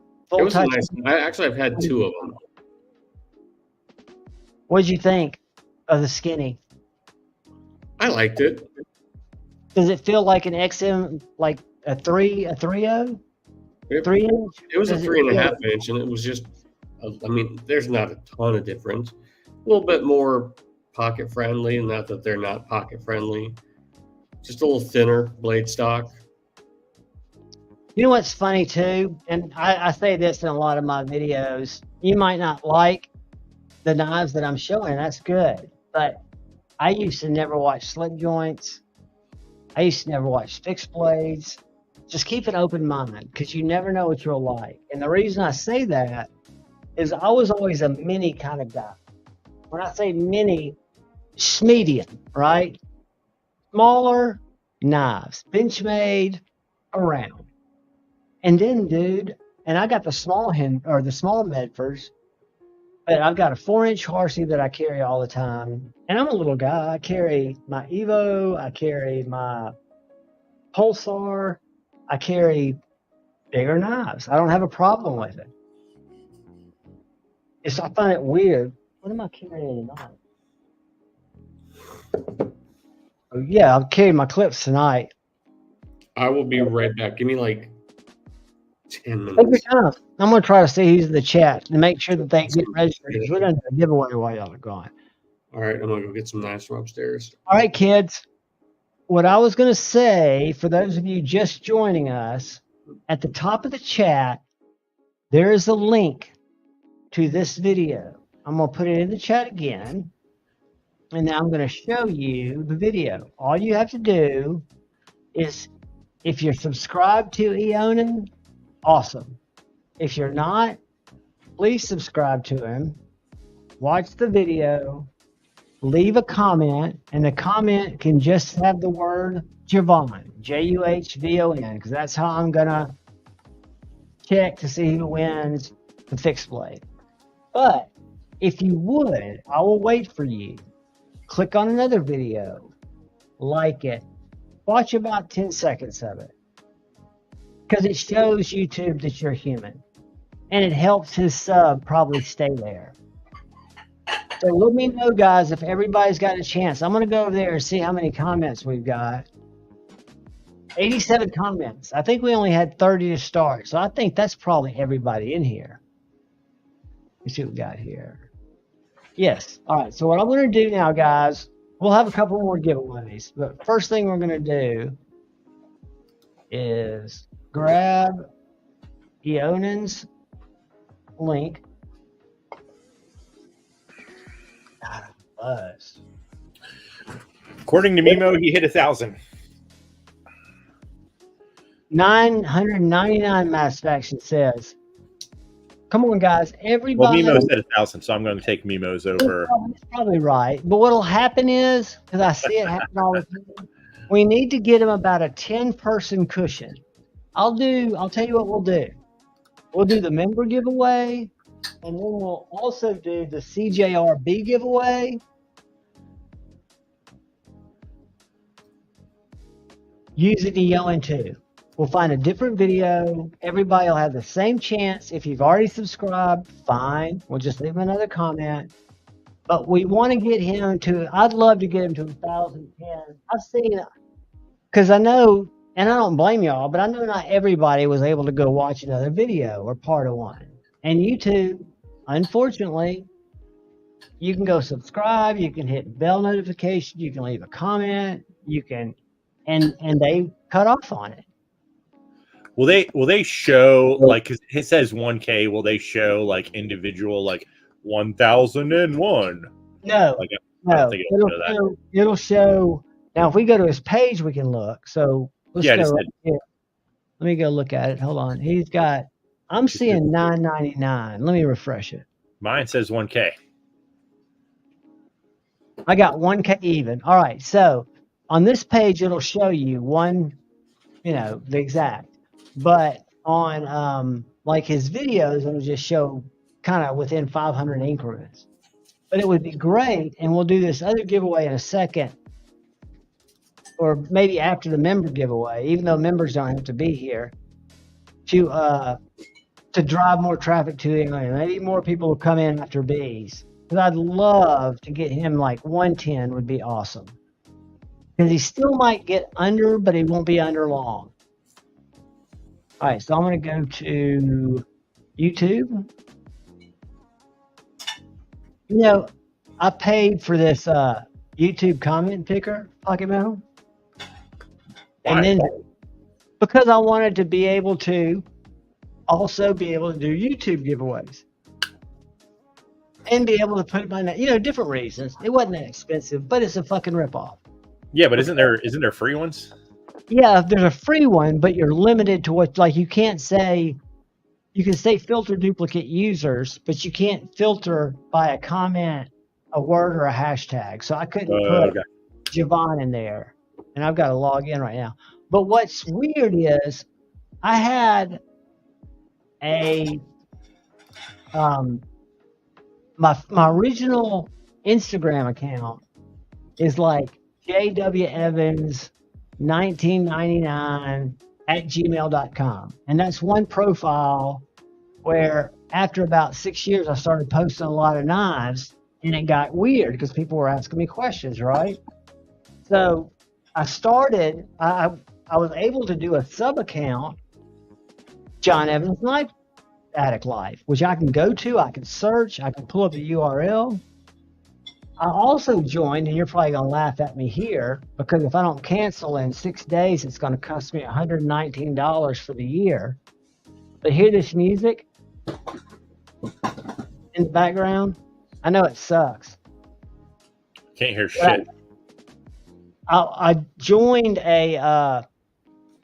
we got some new members here. The Knight's Edge and Chris 229. What do we got?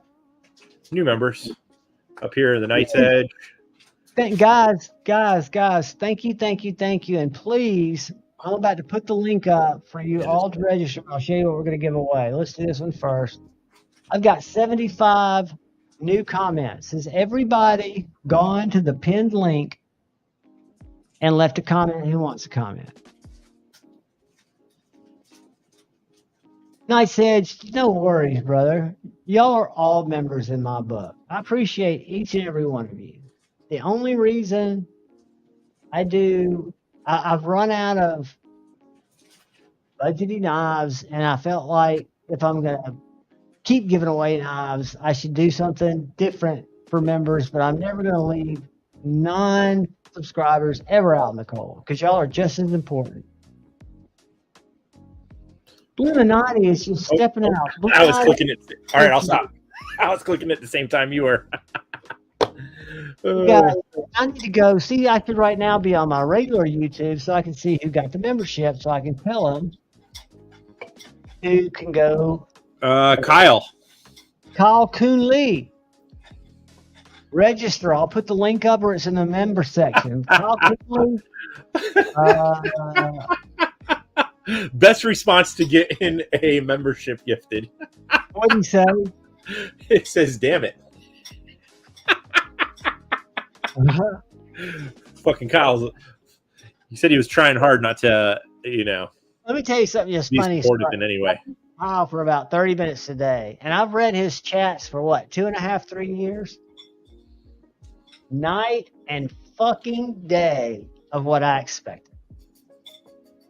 It's just a trip. I mean, when I met Maddie, the same thing. Hey, for Baron, thank you, brother.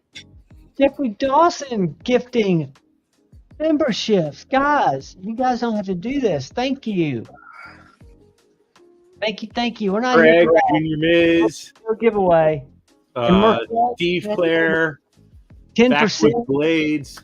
Check this out. Let me find this. Right. Look at this right here. See Marshall Super Chat? I highlighted it. Yeah. 1% of a new door.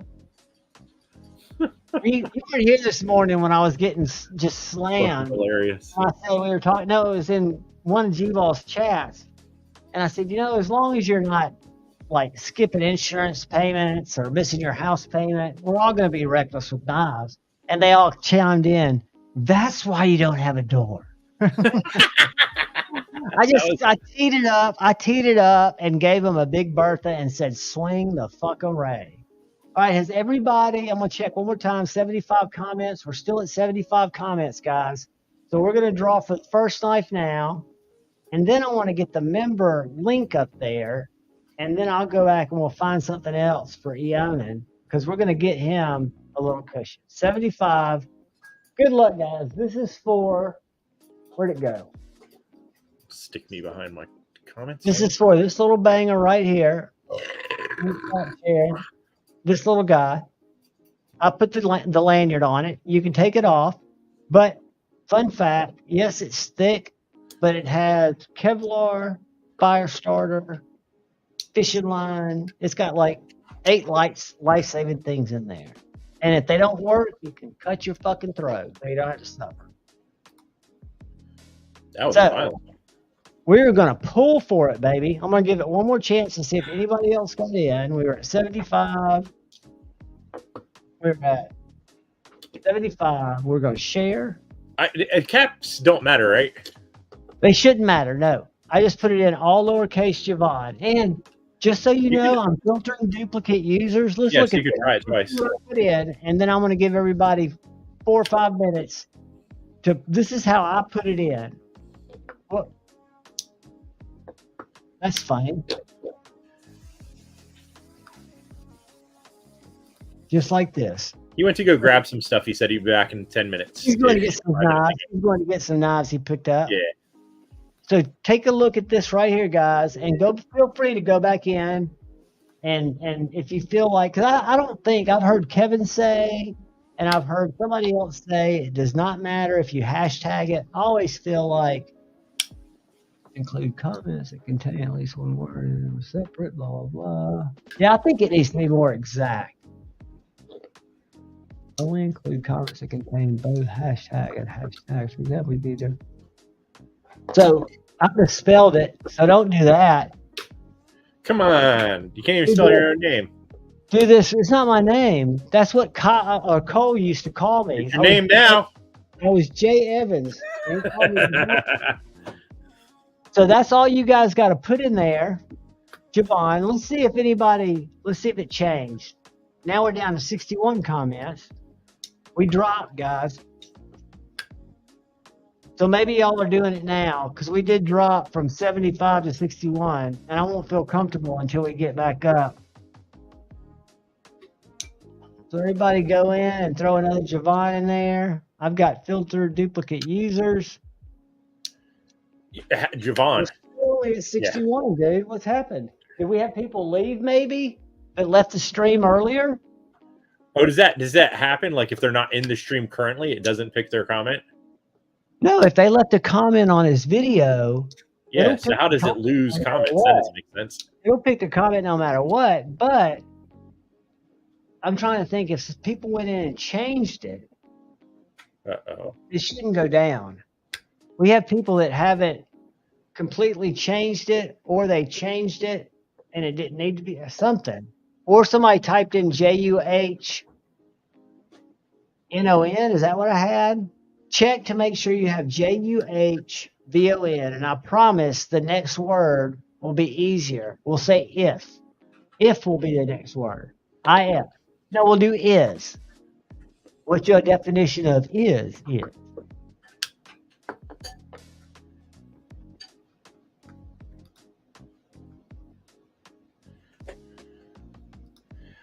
You don't type it here, Javon or Forrest. You have to click the link that's pinned at the top of the comments, and it's a Eon and Edge video, and that is where you do it. I'll show you what the video looks like.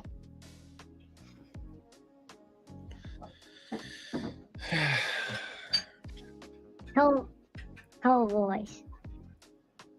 I feel bad putting him in timeout on his own channel. Right. So here, the link is at the top, and it's going to take you to this video. And all you got to do is like it. You probably already have subscribed, but if not, subscribe and leave Javon. You can do it. But type it in like this.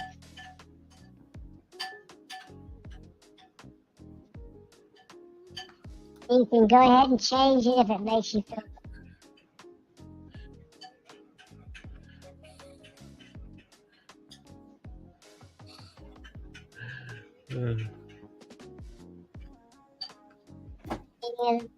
but I can't get back to 70.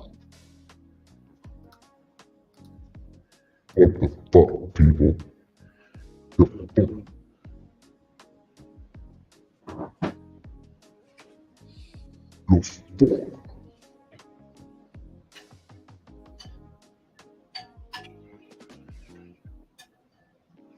Hey, hi, how are you?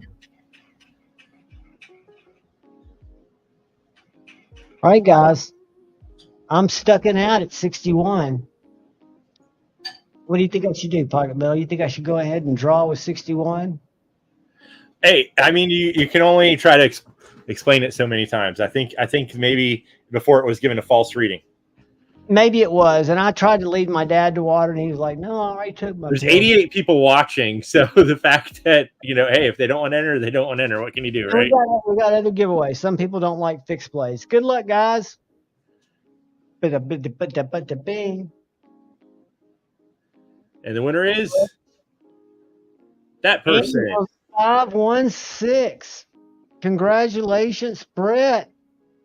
Hold on, buddy. Let me write you down, and then I'll give you an email where to send me where you would like this knife mailed, my friend. Must be in the continental U.S.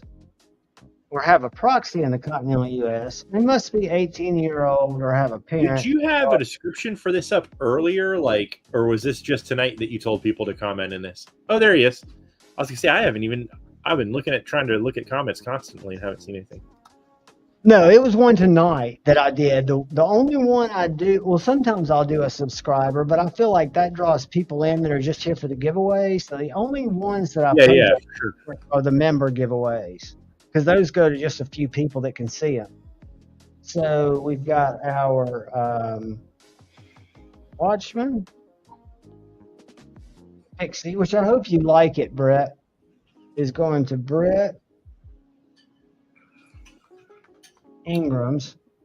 And the other reason to email me, Brett, is I will not only take your address from that email so that I don't mess it up, but I will also put it in the pirate ship shipping form so that you are notified and get tracking information so you can follow it in. 2021 at gmail.com.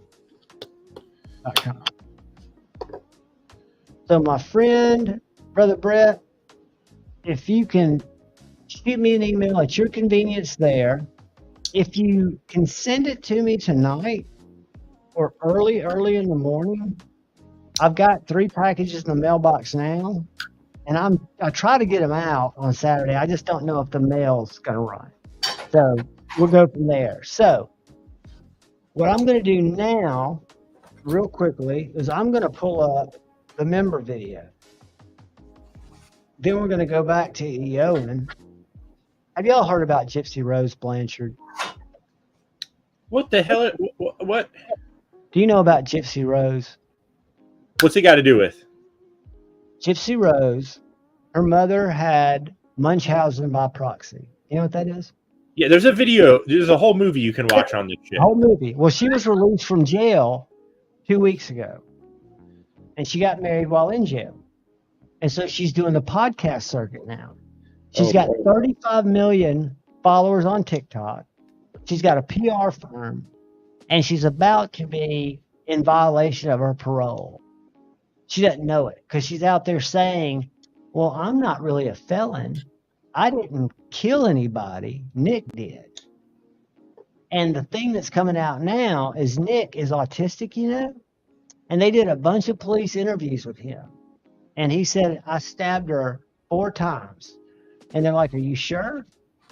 He goes, yeah, I might have cut her 1 more time, but 4 times. She was stabbed over 27 times. And Gypsy Rose was allegedly in the bathroom while this happened. And after Nick allegedly disposed of her mother, they had sex. And then she made a plea deal, did 8 years, and basically threw Nick under the bus. The guy with See what happens when you go away? See what happens? Look, and here's what I just heard. Someone named Gypsy Rose and someone else having sex. No, let me. I don't know what I walked into. let me help you out here. Let me just read you a tweet. But why? It's like you did a good thing. You did a giveaway. Everyone was like, "Yay, giveaway!" And then it's like John's like, "But now you're gonna fucking pay, suckers." Let me find Have her. to pay the piper. I couldn't find a bottle opener. Zeros. And she even says on podcast that she's the best manipulator ever because her mother taught her. Let me see if I can find it. Oh. It wasn't gone that long. All right, we're gonna do a giveaway. Okay, here we go. Here we go. Hold on. I just want to read this tweet. Holy shit. This should be the title of the stream. There's horrible things to her. I mean, there's no doubt that the shit that happened was horrible. But the what happens is she's able to get on the computer and communicate with her boyfriend, she's basically recruited to do this. Why couldn't you reach out to the police? Why can Gypsy not reach out to the police? It's like being anyway, he's like to stay home and watch soap operas with my mom. It's not soap operas, dude. This is real life shit. But what do you do in the house? This is at least somewhat better than the other shit because this was like a topic of something that like happens. It's a sad story, whatever, but it's a real thing at least. Like that other shit, like holy fuck, I don't know. You talking about the fuck Jeffree Star? Dude, I'm part of the Star family. Check this out. Jesus Christ. I'm sorry, Javon. Sometimes I just gotta take the wheel. Did you just push him out of his own life? I did. I had to because he started. Listen, some people say let Jesus take the wheel. Here we say something different, and we gotta sidetrack him every now and again because he fucking you gotta rear it in. He's like a fucking beetle on a snowy road, and first time driving, and so yeah, fucking shit. Now, Javon, we're gonna let you back into your own show, and hope the fuck you get back on the path of anything but that. Holy fuck. All right, we're doing a giveaway now, guys. But I don't want y'all coming to me looking for money when I have the greatest T channel. Like that's gossip. The T channel that represents both the manly man and the boy man or the girl man. And I'm fucking blowing up. Don't come to me with a handout. It's not. Like I said, I fully support you and your makeup, ventures. It's the shit attached to it that's the horrible part. But I don't want to go down that road. Show up some Friday night and he's just full blown. Do you ever, and you watch horror movies, so you have a different outlet for that. But see, I like to watch cringe stuff. Like I watch stuff where I go, you were so fucking close. He was doing a giveaway, and then he got back. Man, come on, you can do it, buddy. You can do it. Pull through. I'm pinning this comment for all the members, new members, and again, members do not have to be here to win. So, if you have not yet, it's this one right here. If you have not yet, wait a minute. Sorry, Marisol, I'm trying to find a picture. Yeah, all right. That lock side is just bugging me for some reason. So this is the night. And next week, for the members, I'm going to give away its companion. Do you recognize this, Scotch? Nope. This is a John Gray Kaiser. This is a slut. See that big pancake nipple? Mm-hmm. Pivot? You can use a dime to adjust it, and it's also the over travel stop. Thank you, Experience Precision. Welcome, buddy. I love that after that hot mess, someone's like, I'm going to subscribe to this. But and this is going to be tonight's giveaway, I'm going to show y'all what the other knife John made that's going to be next week. And think TRM Shadow when I bring it. Blade.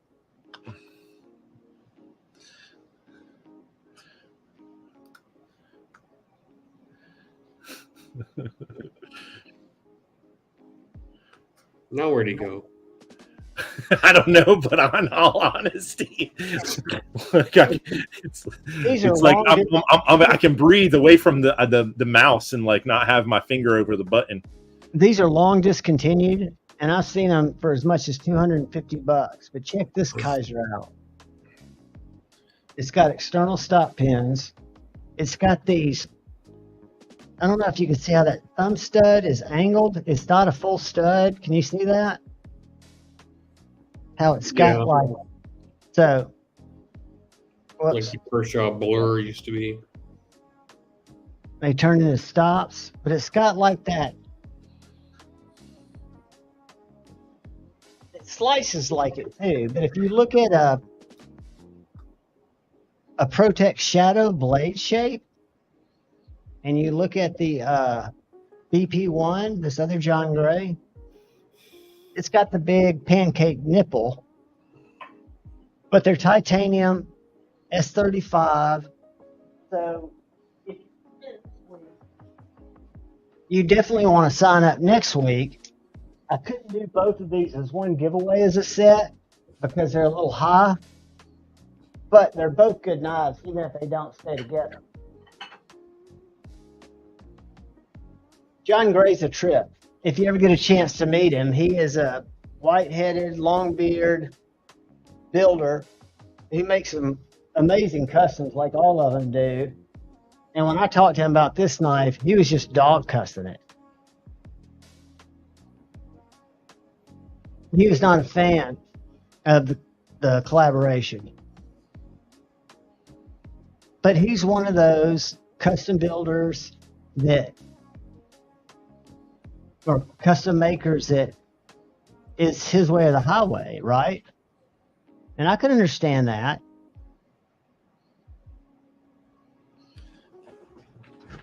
Yeah, I mean, why make something if you don't like it?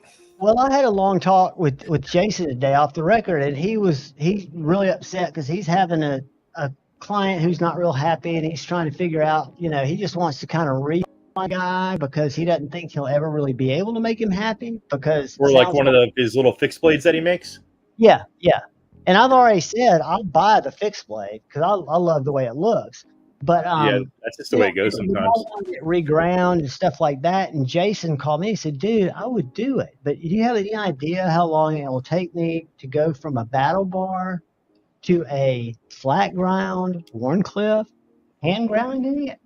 I don't know if these people realize. I said, Jason, just be honest with people. People aren't going to think you're a bad guy if you say, look, if I could do that. He started with an order of a battle bar. No, he bought, Jason, how he puts up knives? Yeah. This guy picked out the knives and then asked Jason to do a few mods, and they went back and forth, and he's going to quit doing that. He's just going to start dropping knives on Friday. Yeah, that's the best way to do it. Custom knife. There'll be a different way to do that. But it's basically like out of the 3 knives that he sold, Jason sold him 3 knives for $310. And one of the things the guy threw back at him, I paid $310 for this knife.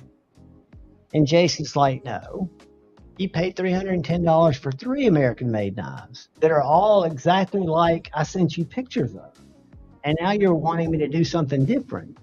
And I don't know how to, and Jason's one, he doesn't ever want to come off as an asshole, but he is the type, if he knows where you live and he doesn't have somebody to talk him off the ledge, he will drive to your fucking house and say, how dare you? I mean, he'll confront people. But a good guy, and I hate to see anybody unhappy. And I think in this, because I look at Kevin, my buddy, who was never happy with anything for years. He was like, hey, Mikey, he'll eat anything. Mikey likes it. But there are going to be people who have certain expectations that don't align with the type of knife maker A or maker B makes, right? So that's anything custom, man. Anything custom can end that way. Right, and I think I've been dealing with since '99. That's what I think hurt Jason is his prices for what he's offering to modify are pretty low. I mean, well, that's why he should just do drops, like you're saying. There should be like a custom or just what he does on drops, Right. and it's two separate things. And when you buy something on a drop, you're buying what you fucking see. There it is. If you like it, you buy it. If you don't, you don't. You know. And dude, the whole thing I know about him is he'll send you 150 pictures. The last thing he wants to do is send you something that doesn't represent what he's selling you. You know these little MKMs that I like so much? These little Italian knives that I've got a micro 1 and a micro 2? Well, I've got a Kydex sheath for both of them. So I use this little slip now for my little mini J-Cal razor for a pocket dropper. And again, it's not the most elegant knife, right? But to me, it's fucking so cool. It's got so much soul. And I wish I hadn't deleted that picture from Meersalt. I did it when I was trying to upload a video today. Do y'all ever use YouTube on your phone to upload videos to like run your account? That's all I do. That's all I do. And I finally ran out of space and I deleted all my movies and I couldn't figure it out. So I went to my iPhone storage and I had 546 gigabytes of data. That happened to me. So I deleted the whole YouTube app thinking I've got that on the cloud. So I deleted the whole YouTube app, finished my movie, put it in my photo thing, uploaded the YouTube app. It went right back like I hadn't changed anything. All my videos are there. Everything's there. And I've now got 100 gigs of space. What the fuck? I mean, it seems like if you're going to upload it from your phone, it doesn't stay in your phone, right? I mean, because like if I upload to Instagram a reel, I can then use the same reel from my phone and upload it to YouTube. But if I upload a short to YouTube, I do it through YouTube and it never goes into my photo library. So I'm trying to think how all those uploads that I do, how they eat into my iPhone space. I have a terabyte worth. What type of phone do you have? To answer Maddie's question, I want to be killed by the Sword of Omens. So we'll just leave it at that. Dude, you know, I upload everything off my computer, so I don't never do it from my phone. But that's just, you know, different. Well, I bought a little mini hard drive until I read about how hard it was.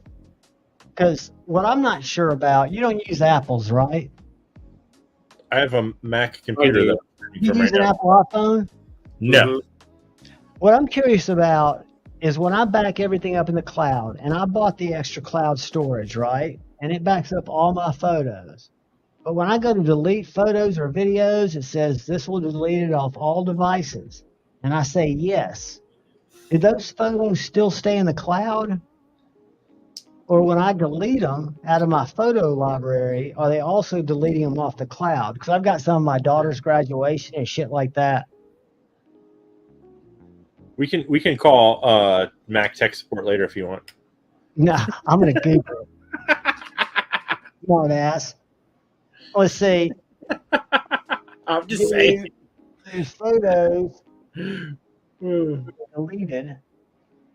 Kyle's getting ready to, you know, bash his head through a wall talking YouTube tech support shit. Yeah, we're getting ready to go. We're going to keep Kyle, you know, from. Are y'all seeing the link for the member giveaway? Everybody jump in on that because we're getting ready to pull for that. And you don't have to be here to win because then we're going to go back to Eonans and give away the CJRB Hecta on iCloud. Question mark. When you delete photos and videos, they go to your recently deleted album. Yep, they'll be permanently deleted. Yep. If you use iCloud and delete photos and videos from one device, the photos and videos will be deleted be deleted on your other devices. That's what it says, but that's not saying cloud. iCloud is not my device. I'm renting space, motherfuckers. If you use iCloud and delete photos and videos from one device, the photos and videos will be deleted from your other devices. But I understand that because it's going to sync them. But can I get them back? Recover deleted photos. Open photos. No, I've already flushed those.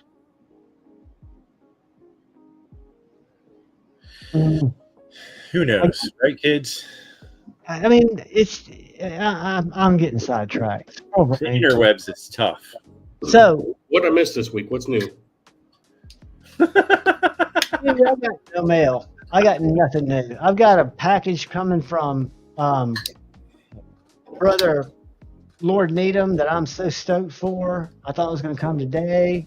I had to flush out a flashlight video because I didn't get to do an unboxing.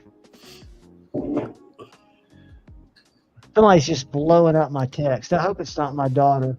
Her and her boyfriend just broke up. You can check it. So I have this rule that I realized recently that anytime I click on a streaming service and the first thing they offer me is Cowboys versus Aliens, I watch it. and for whatever fucking reason, Netflix was like, "Hey, you want to watch Cowboys versus Aliens?" And I was like, "Yes, of course I want to watch that." I was just going to say, I think I was going to watch that tonight because it popped up on Netflix, and I had never seen that. You never saw it? Never seen it. Fucking for you, it's a great flick. I mean, some of the off of my past recommendations. Yeah, it's a million times better than fucking Hatched. That's for damn sure. 52 it's good stuff. Member comments. Have you got through Hatched yet, though? I don't know how many members are not in here, but I hope that every member in here has gone and left Javon. Or you don't have to leave Javon. Just leave anything except fuck, shit, cunt, and emojis. You should be good. Shit, I'd leave that one out too. I was just going when hell comes to Frogtown. Yeah. But I'm going to give it about 3 or 4 minutes. What time is it? Let me look at something. Let me see what time, Maddie. 8 o'clock. Yeah, that's your time. It's 10 o'clock my time. What time does Brother Maddie start? Oh, my God. In an hour. We've got a live stream that we got to share.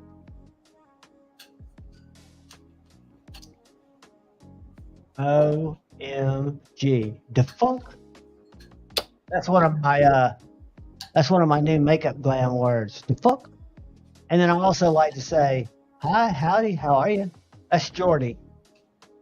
What the fuck just happened here? He's a commentator. Notice a difference from the Eugenia that we saw a few weeks ago to the Eugenia that I'm looking at right here. I mean, obviously both are alarming, but I can notice a difference between the Eugenia we saw January 4th versus the Eugenia we're looking at right here. She flashes every Twitch stream. And it's so maybe why are we watching your roommate? Yeah, he's live streaming. I was just seeing if she died. But anyway, what El Capac, that's the bullshit that I watched. But anyway, what's funny as shit about it is I'll quote him, and every now and then I'll throw him a little super chat, and I'll go, Javon's Knife Addicts.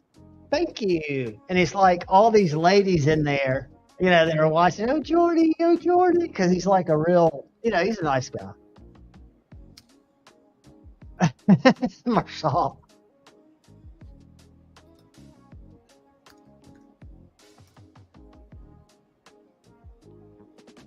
Look, I'm bringing out the hate. Pocket Metal's not even talking to me. Sorry, I was looking for more winning movies for Pocket Metal. I got one for you right here. This is one of me and Chamiette's favorites. I'm going to comments, guys. Give a link to it here. Copy. We're going to paste it down here. Bam. There you go. It's free. It's on Tubi. Hell Comes to Frogtown. Fucking classic. Who has not gotten in on the giveaway yet? It's pissing me off because even Netflix has it screwed up. 4. Awesome. We're getting a few more. Not Netflix. Oh, yeah. There we go. Scott Jeffrey. I'll leave it here for like 3 more minutes. And let's go and see what time said factions on. God, I get caught in these rabbit holes. I can't even scroll to my... I just realized I don't have a wrench on your fucking channel. It's hilarious. I can't like click my link I just posted to see if it works or properly.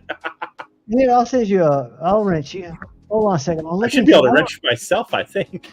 I don't see Stevie and Maddie. Is Maddie in here? He was earlier. Let me search him. I think he was leaving to go start his own makeup channel. I'm telling you, man. What's crazy is they make millions of dollars. Hell Comes to Frogtown. Roddy Piper. That's all I gotta say. Roddy Piper. Hell Comes to Frogtown. I love. What was the other one? He was in. He was in the Obey. What the fuck is it called? Yeah. Well, if you had the glasses, They live. Yeah. Another great movie.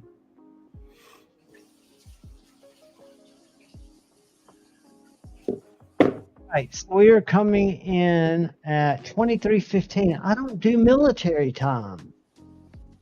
What's 63 minutes? Minus 12.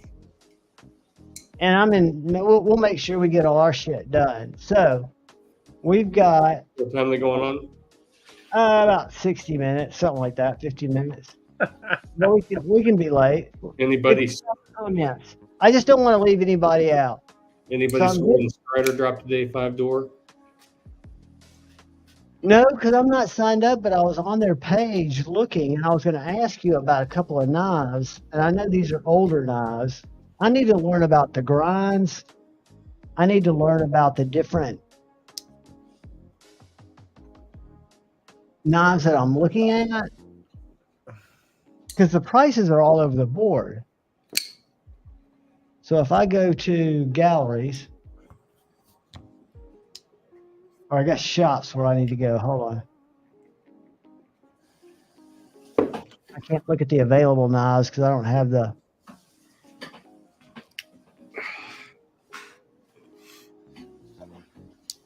So this was, I don't think these are available, are they? Out of stock. Nightmare Grind. Here's a Nightmare Grind. So what's the Performance Series? Is that just tie? Yeah. Or aluminum? And this hybrid is similar to what I have. It's G10. G10. With Dude, they're such good knives. So you've got an SNG and a PT, but I saw other names. Let's do this. Because I know what these are. These are the ones made by Medford. What's this little ATAX SMF? Is that just a different type of SMF? ATAX is a type of camouflage. Gotcha. So it's just basically... So they did like a collab with them. And a catalog. This looks like that buck. I don't know. What are you looking at? Oh, I'm not sharing. God damn it. Nope. I'm sitting here talking to myself, thinking that y'all keep registering. We're just reading his mind. That's a 9-line. That's just a aluminum scale tiger stripe. That one's ghost stripe. These little fixies are cool too. But then you get over here, and the PTs are the same size as my little PT, right? Yep. SMF Tanto, that's something I kind of want. And a Gen 3 PT, that's the little one, right? Mm-hmm. And are they really $400 only? Yeah. Do you have one, or have you ever had one, or are they just too small for you? I had the Per T, which was a Persian blade, and I didn't like the Persian blade. and I haven't had one yet. There's a custom out there, Performance Series that I've. But so is that just the wrong picture, or is that a Tanto that doesn't look like a Tanto? That's Tanto. The tips, you can barely see it. Yeah, right there. I see it. So when you say little, how little is this knife? The PT, let me show you. Golly, I would say it's smaller than a. It's smaller than a bug out. I'm gonna hold up a bug out next to it. Find something that she'll know. Yeah.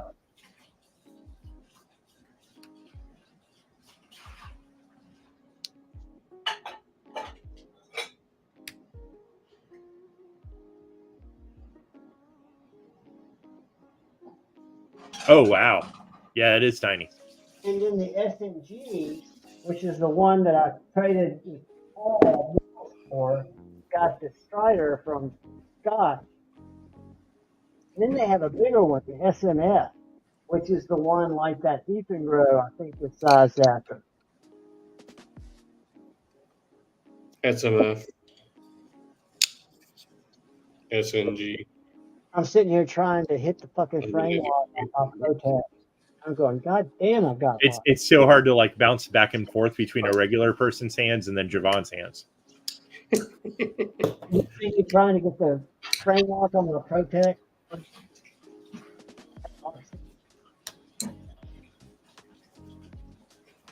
But this is a knife that I never, ever liked. And I don't want to beat a dead horse, but if I had not bought, which is one of my most viewed videos, by the way, that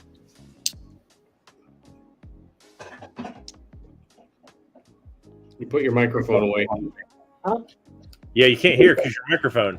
Oh, it's behind you. If I hadn't bought that Ethan Grow EF225 just to check it out because I wasn't into Striders, I would have not understood the basics of a Strider, and I wouldn't have taken the plunge to even start collecting them. So I think the Ethan Grow could be a strategic partnership with Strider. It's not. Yeah, I don't think that's ever going to happen for one basic reason. It is not. But I mean, here's the thing: it's not. It's like, you know, like you said, if you want to check out something and you don't have someone or a place to go, and you're willing to drop whatever fucking $60 or whatever it is for something just to see, you know, a roundabout like shape, then that's, you know, the way to go, I guess. Well, and that's my only point, because I think there are some people, because I've had several people try to sell me really nice clones on Instagram, and I'm like, I'm just not really not into clones. But I think there's a difference in people who are looking at it to see if it's something that suits them and somebody who's going to carry it and try to pass it off. What do you know about this stick? And if you're someone like the Knife Modders, that's what they started doing, like their mod, like, you know, stuff on was shit like that, so that way they weren't ruining fucking expensive knives. They were buying fucking, you know, cheap clones and fucking right, which that makes perfect sense to practice on. Are you familiar with the J2, Steve? Yeah, I had one. Did you like it? It looks like a perfect knife. It looks kind of Evo. It's huge. I liked it. I just I lent it to Dave, and he really wanted it, so I gave it to Dave. 4 5/8 blade. It is huge. And they're way cheaper now in the secondary. That's one of the Striders you can get cheaper than retail. That one over there looks like it's a break. It's a banana. And all the J2s are the same size. They're all big. The J2?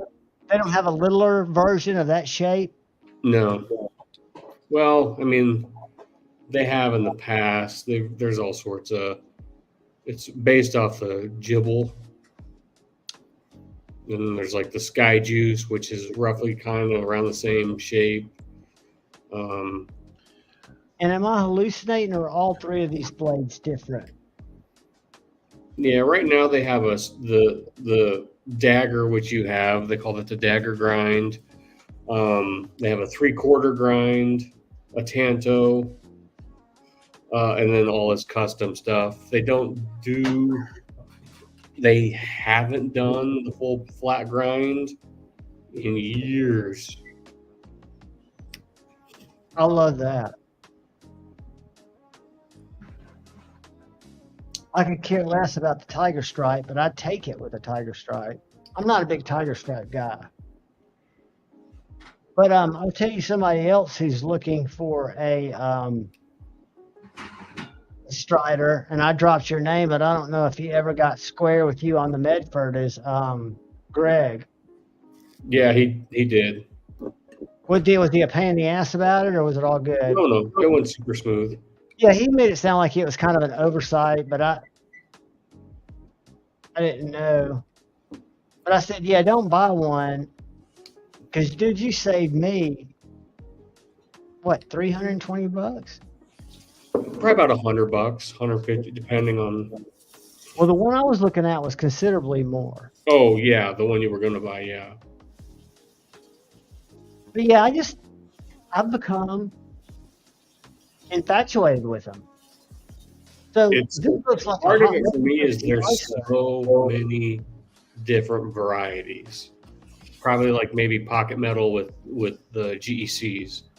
With the different, yeah. The differences from model to model, and trying to learn about it is just, I've gone down that rabbit hole where it's just like, oh, where you think starting to figure it out, and then you see something else and you're like, oh my God.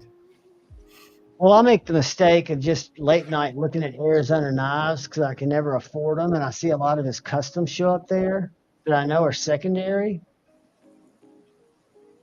But is that basically a Strider knife that he just does the grind on, or does he do a lot more than just that? Yeah, I mean, Mick only does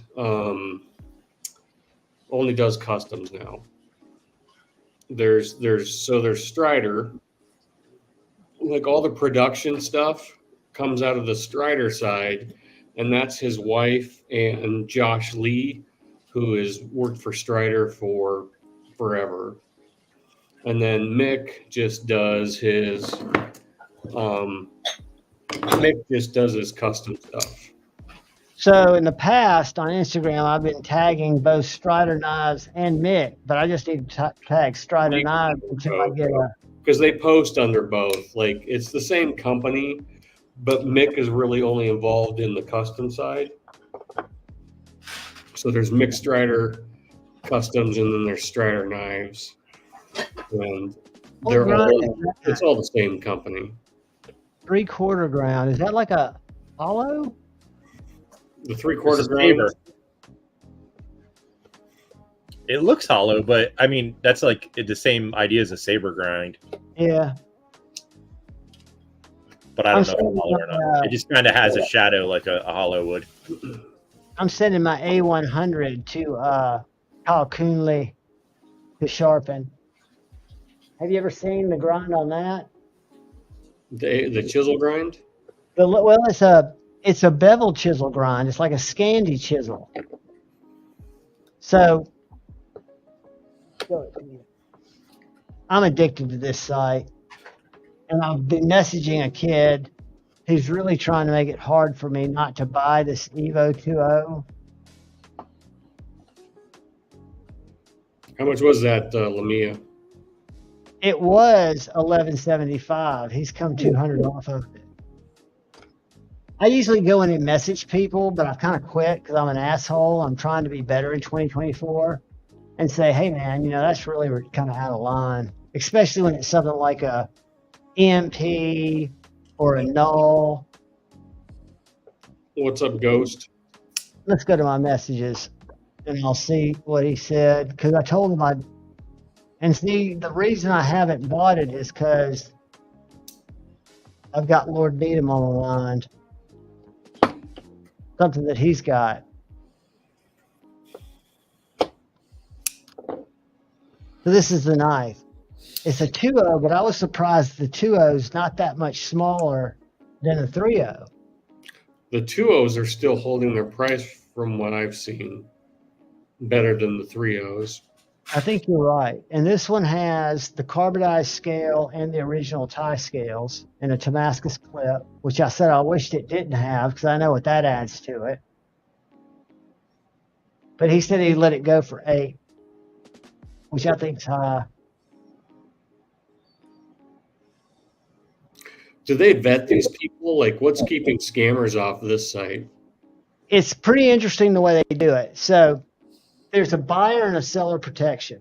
And usually those type things protect the seller more than the buyer, or the buyer more than the seller, because the buyer can get it, say they didn't get it, and make a charge back. So what NASL does, and I had to talk to somebody on Instagram because they didn't understand how it worked because they sold the knife and hadn't gotten paid. The knife, once it's sold, my buddy A to Z who sells on there says once he ships the knife, the money's transferred to his account, which doesn't make sense to me because I thought that the knife had to be received from the person who bought it. The funds are there, right? But they don't go to the person until the knife's been accepted. But my friend says... What if you just say you never got the knife? Or the knife's not... PayPal, and they'll screw guys that use goods and services. Yeah, that's why goods and services are a no-go. But I don't know if you can see this. I'll make myself big for 1 second. Kyle tried to explain it to me. It's very similar to a chisel grind, but I don't think I could pull it off. So you've got what looks like a regular Scandi grind, right? It's got a secondary at the bottom, though. Yeah, you've got a secondary here. Flat here. So it's a Scandi on one side and it has a secondary on the other side. Right, Scandi on both sides. Well, I guess I call this part Scandi where it's beveled. It's not like a normal chisel that's flat on one side. Yeah. So, that's so close to it just being like a goddamn saber grind almost. Or, Scandi, when it has that secondary, though, on one side, that's, no longer, it takes away the Scandi-ness of the Scandi. Well, Kyle says you do it the exact same way where you set it up to where you're on the bevel, so you get your burr, and then even though it's not flat, you turn your knife flat, so all you're doing is removing that burr, and then sharpen that side and remove that burr. What I don't understand is what madman or what kind of outward thinker thought that uneven grinds cut better. I've heard Steve Kalari talk about it. Super Still Steve. He did a couple of tests on Instagram last week that I watched the replays of where he had a knife that he had ground at 2 opposing angles and was showing how it cut bread better than one that was ground normally. Both the same thinness. That's what Strider used to do on his old school performances. The asymmetrical edge. I don't know if you can see the knife. Yeah, I see. Oh, so you don't have a bevel on the other side? It's very tiny. What is the cutting advantage or the slicing advantage of that kind of geometry? They claim it's easier than the coating. Like this one's got some black Haywiz coating on it, and then my SNG has a nitrided some sort of coating on it. What is that? The TIN? I don't know. It's very sharp. Like you can feel, and it cuts great. Like my chisel ground Dwyer cuts great. I don't know, but I don't know the why of it. It's sharp. All right, guys, we're at 55 comments and holding steady. So I'm going to make it private. We're going to do a giveaway, and then we're going to go raid Eonin again and check up on him. Oh, I know what I was going to. A couple weeks ago, you guys, because you keep showing NAF sale, but on your guys' Metal Mondays, weren't you talking about, was it Yeah. So we were almost talking nasty. about switching names, and the name that they chose for whatever reason happened to be a guy that we're friends with. He does a live stream called Knife Owl. You know Backpack B? Yeah. Backpack B has his Knife Owl, and he's made medallions. He's made stickers. You know, it's kind of his Shirts, thing. all kinds of stuff. So he reached out to him and was like, "Hey, what the hell's going on here?" And they sorted it all out. They got it all figured out. Like I saw him post something about it like on a Friday or some shit, and I was like, "Hey, if you want to come on Monday and talk about it, like what's going on," and then by Monday they had it all like fixed. Okay, that's good.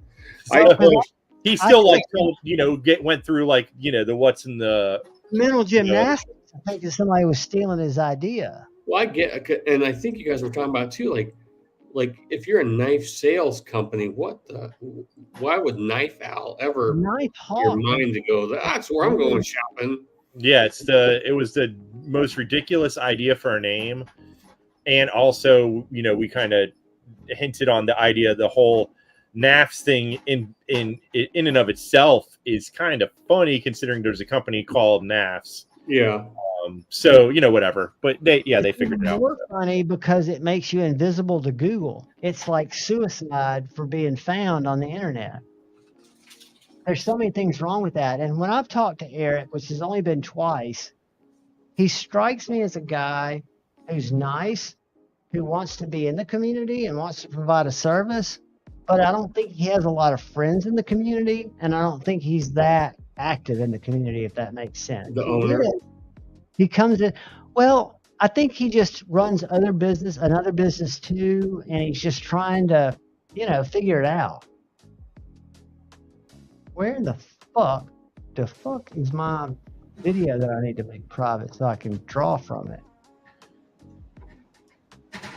You guys have a good night. I'm hopping out to eat some pizza. All right. Are you out of here, buddy? Yeah, man. Did you guys have a good evening? Do you want me to go ahead and give you the link so you can try to register early for the next giveaway for the CGR booth? Ooh. It's all right. I'm sitting Anyway. We'll talk tomorrow or Sunday to make sure. Yeah, you too, man. Later, bro. Later, Pocket Metal. All right, guys. I'm just trying to filter by visibility, membership, apply. Where is that motherfucker? There it is. All right. Now I'm going to change this to unlisted, I think is what I do. Done. Save. Copy link. Y'all get ready. The shit's getting ready to go down, and then we got one more giveaway before y'all bail on me. Where? Oh, there it was. TINT, whatever that was. Someone put it up there. What's that? No, it wasn't the tie.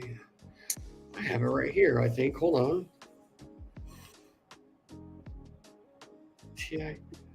TICN, titanium. All right, we got 52 unique comments, guys. Has everybody that's a member gotten to post on that member video up there? We'll give about Lancelot. What's up, brother? We're about to do one more giveaway before Maddie starts. All right, I'm going to go over here, pull comments one more time. There's still 52. I'm going to share it with you guys. Keep in mind, this is the member giveaway, so you don't have to be present to win. If you're here, great. If you're not, I'll find you. Can y'all see that? Good luck, people. And I do appreciate each and every one of you. Dang Ross. I think I saw him comment this today. I hope this is the first time for him winning. Dang Ross, you are the proud owner of a Kaiser slut. And if you don't like it, I would not put it on NAS sale for any less than $200. Because that's what they're selling for, 20. Isn't there another? Is it Richard Rogers have a knife called the Slut? His is the actual SLUT. This is, Kaiser wouldn't let him call it the Slut, so this is the S.L.T. Gotcha. Dang, Ross. I'm going to throw my email up here, brother, before I write your name down. And if you shoot me your email tonight, I'll do my best, if the mail runs, to mail out to you tomorrow. I know I've got a package coming from Medford tomorrow. I've got. What do you got coming from Medford, dude? The Artica. There was a giant. I mean, it's just a giant knife I bought a couple months ago, and I sent it in to have them redo it because it was pretty beat on. So that's showing up tomorrow. I mean, I saw. Did you see Greg's impassioned speech about the State of the Union the other day? No, I bounced out. He might have deleted it, but all right. So we had.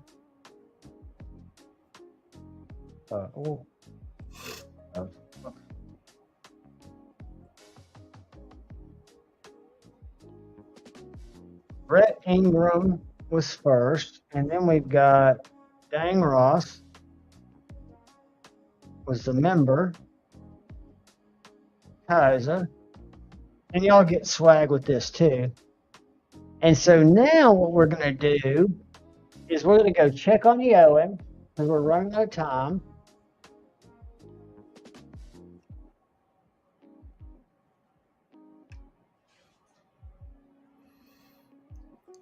What's I must have missed that. Is that another new one? Eonan's been around for quite a while. He's just kind of been hovering right under 1,000. His Eonan's Edge. Oh. He used to do a lot of lives, and then his wife got he has to spend a lot more time with his wife fighting breast cancer. Super nice guy. He's still right at 1K subscribers, guys. So I would love if any of you are in here. We're gonna go my top 10 knives of 2023. Let's see how many videos. All right. I'm going to copy this. I'm going to put it in here. Then I'm going to give you all directions. So hold on. Then I've got to pin it over here. God, I feel like I'm Casey Jones trying to drive a train with these screens. All right.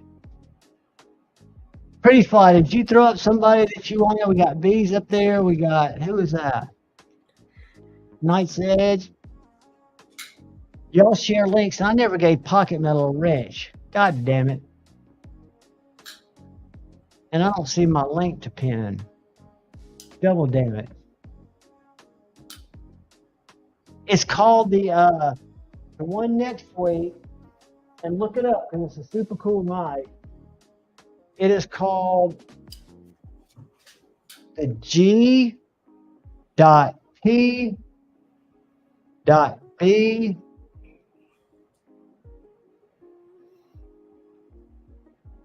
Go. Couldn't agree more. Met him, took a tour. Super nice guy. GPB1. I mean, just as a company, like there were some questions on my Artica, you know, and Amy called me personally, you know, and had just BS'd about the knife. And so, yeah, very cool. All right, guys. I'm getting ready to pin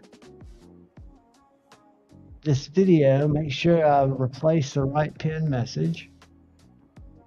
And that takes us to Eonan. Top 10 knives of 2023. Most of you are probably subscribed, but if we've got a few people in here who aren't, and you'd be so kind to subscribe, like the video, leave a comment with the word, and I'll do it in all underscore. And it just has to have Javon somewhere in it. It could just be Javon.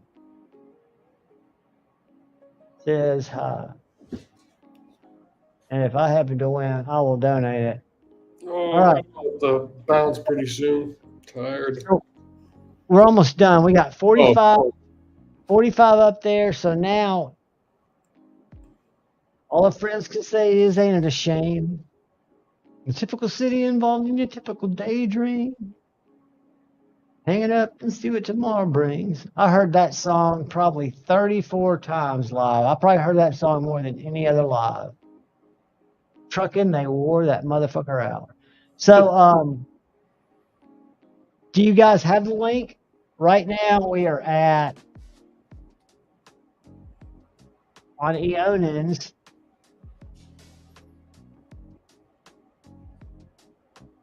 We were at 10 comments. Now we're at 60. Good. Awesome, guys. And I'm sure all of y'all are subscribed. And that is cool. Q.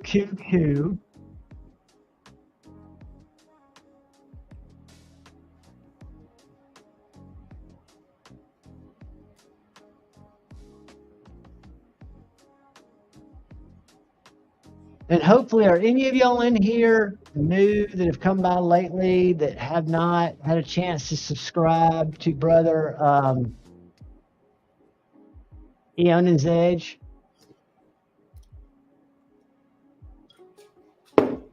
Everywhere I wanted to, but I missed out.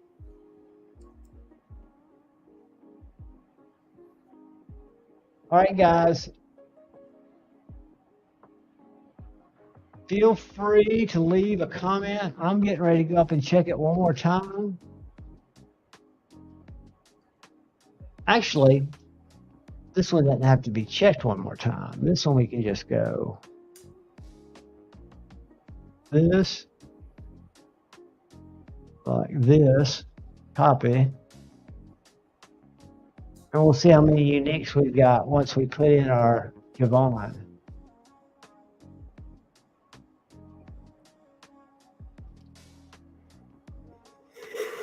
Find some different music. Keep Steve awake for the next 5 minutes.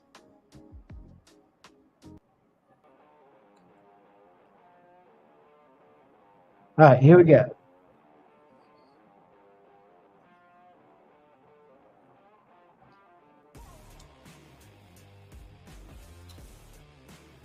All right, random comment generator, copy.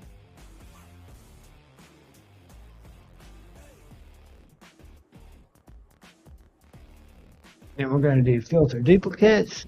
Hashtag word is JUHVON.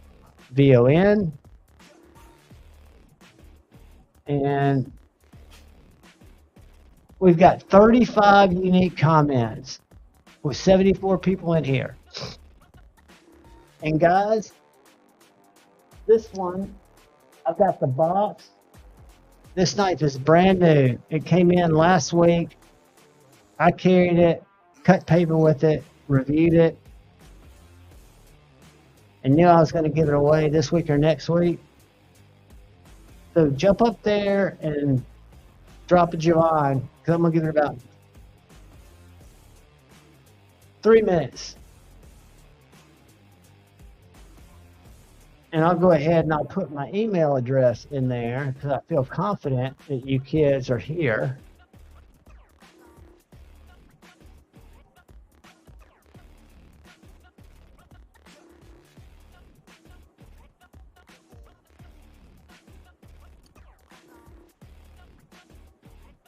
Live2021@gmail.com. All right, guys, we're going for it. Still at 35 comments. Good luck, everybody, and keep in mind we will have more giveaways to come. Got one more time. 35. Good luck, everybody. This is for the CJRB Hectaker.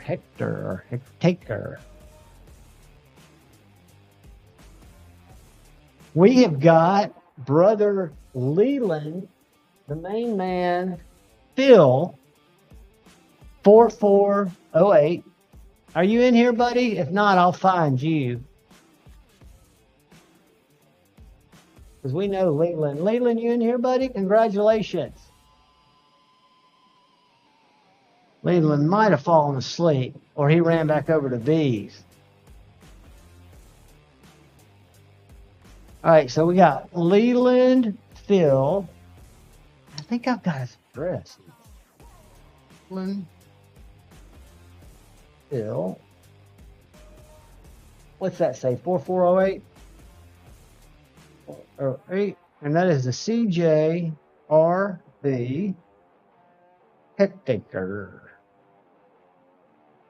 It's a good knife. I mean, I'm really impressed.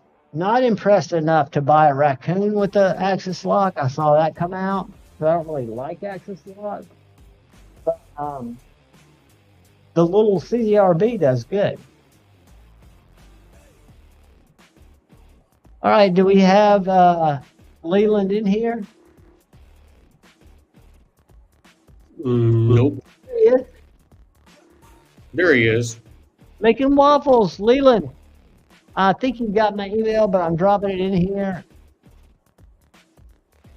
And if you guys shoot me emails, 21, I will try to get these out tonight so they can go out in the mail tomorrow. If the mail gets picked up tomorrow, I'm trying to think if I should go get those 3 packages out of my mailbox and bring them in until the morning. I've never had anything taken out of there. But I've got my little flag up, you know. If I was a thief in this kit, I would.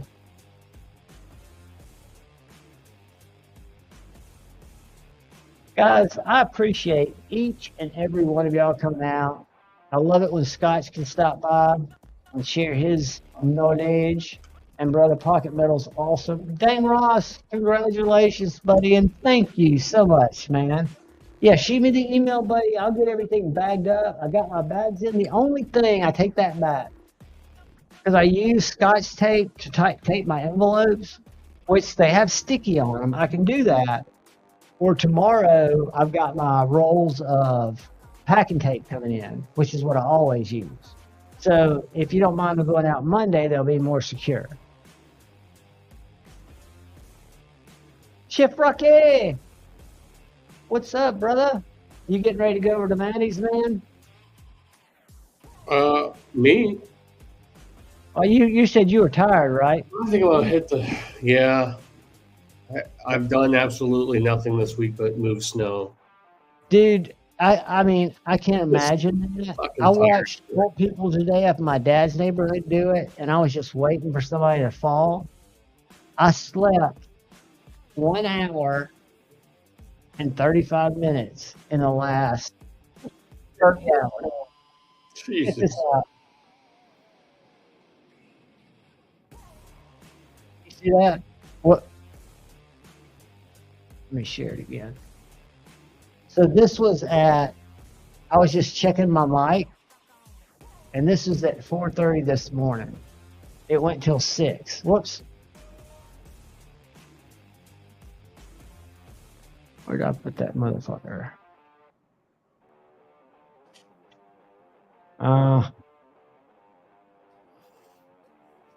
So like literally, and then I was going to go to bed after that, and I went and laid down. I couldn't sleep. It was a freaking nightmare. And I thought, well, I'll just sleep some today. Yeah.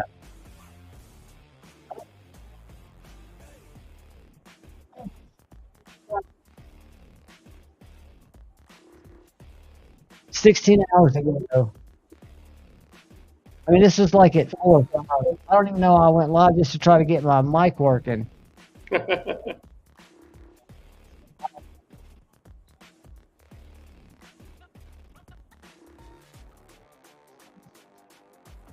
So I'm definitely in need of some sleep. I'll probably go over. I'm going to run down and try to fake out the snow and get some snacks or something, then come back and watch a little Maddie.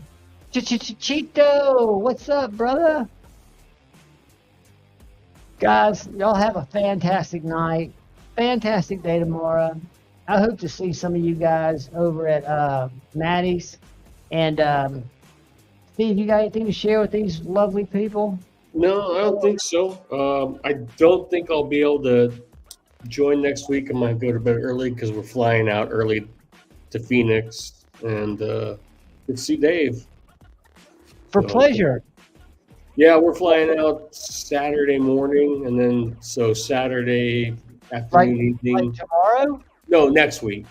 Okay, so if I'll go ahead this week and send those knives, so my knives will be out there. Yeah, yeah. And you work on what you think. Because I always tell him, and I'm serious about this, and I watched him wrestle with it. John seems like somebody who wouldn't hard use his knives. I'm thinking he would want this. I've always told him, and I'm serious about it, cut away everything you don't think's cool.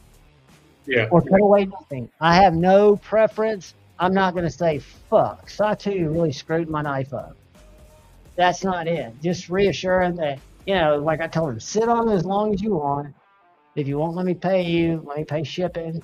And I've got to send, because the Hinderer and the Pinas for my local buddy, and then the couple I'm sending out are for me. But I'm in no rush to get them back. But yeah, have a good trip. And I'm still, just because I do it by habit, I'll make sure you have a link. You never have to log on. It's always. If I can't fall asleep, I'm definitely up. But yeah, because I can sleep on the plane, but it's like, all right, I got to get up at like. You'll be packing and making sure, checking your list twice. But yeah, I'll get packed the night before, but I'll have to get up at like 3 because we got like maybe even earlier Saturday. I think we fly out. I think our flight's at like 7, and I got like I got to drive an hour, pick up 3 guys, and then drive another hour to the airport. So. Well, you never have to let me know. You'll just have the link. So if you want to show, love to have you anytime. I get it. I mean, I want you to do all your stuff that you need to do. But definitely, man, have a good time. And guys, please look out for the guy or gal to your left and the guy or gal to your right, even if they're an asshole. Look out for each other. Because we all need to do that because we're all kind of assholes. And go forward with love in your heart, dudes. Choose debate, not hate. I love each and every one of you. And I can't wait to see you guys Friday, maybe Monday night. Peace. Take care, Steve-O.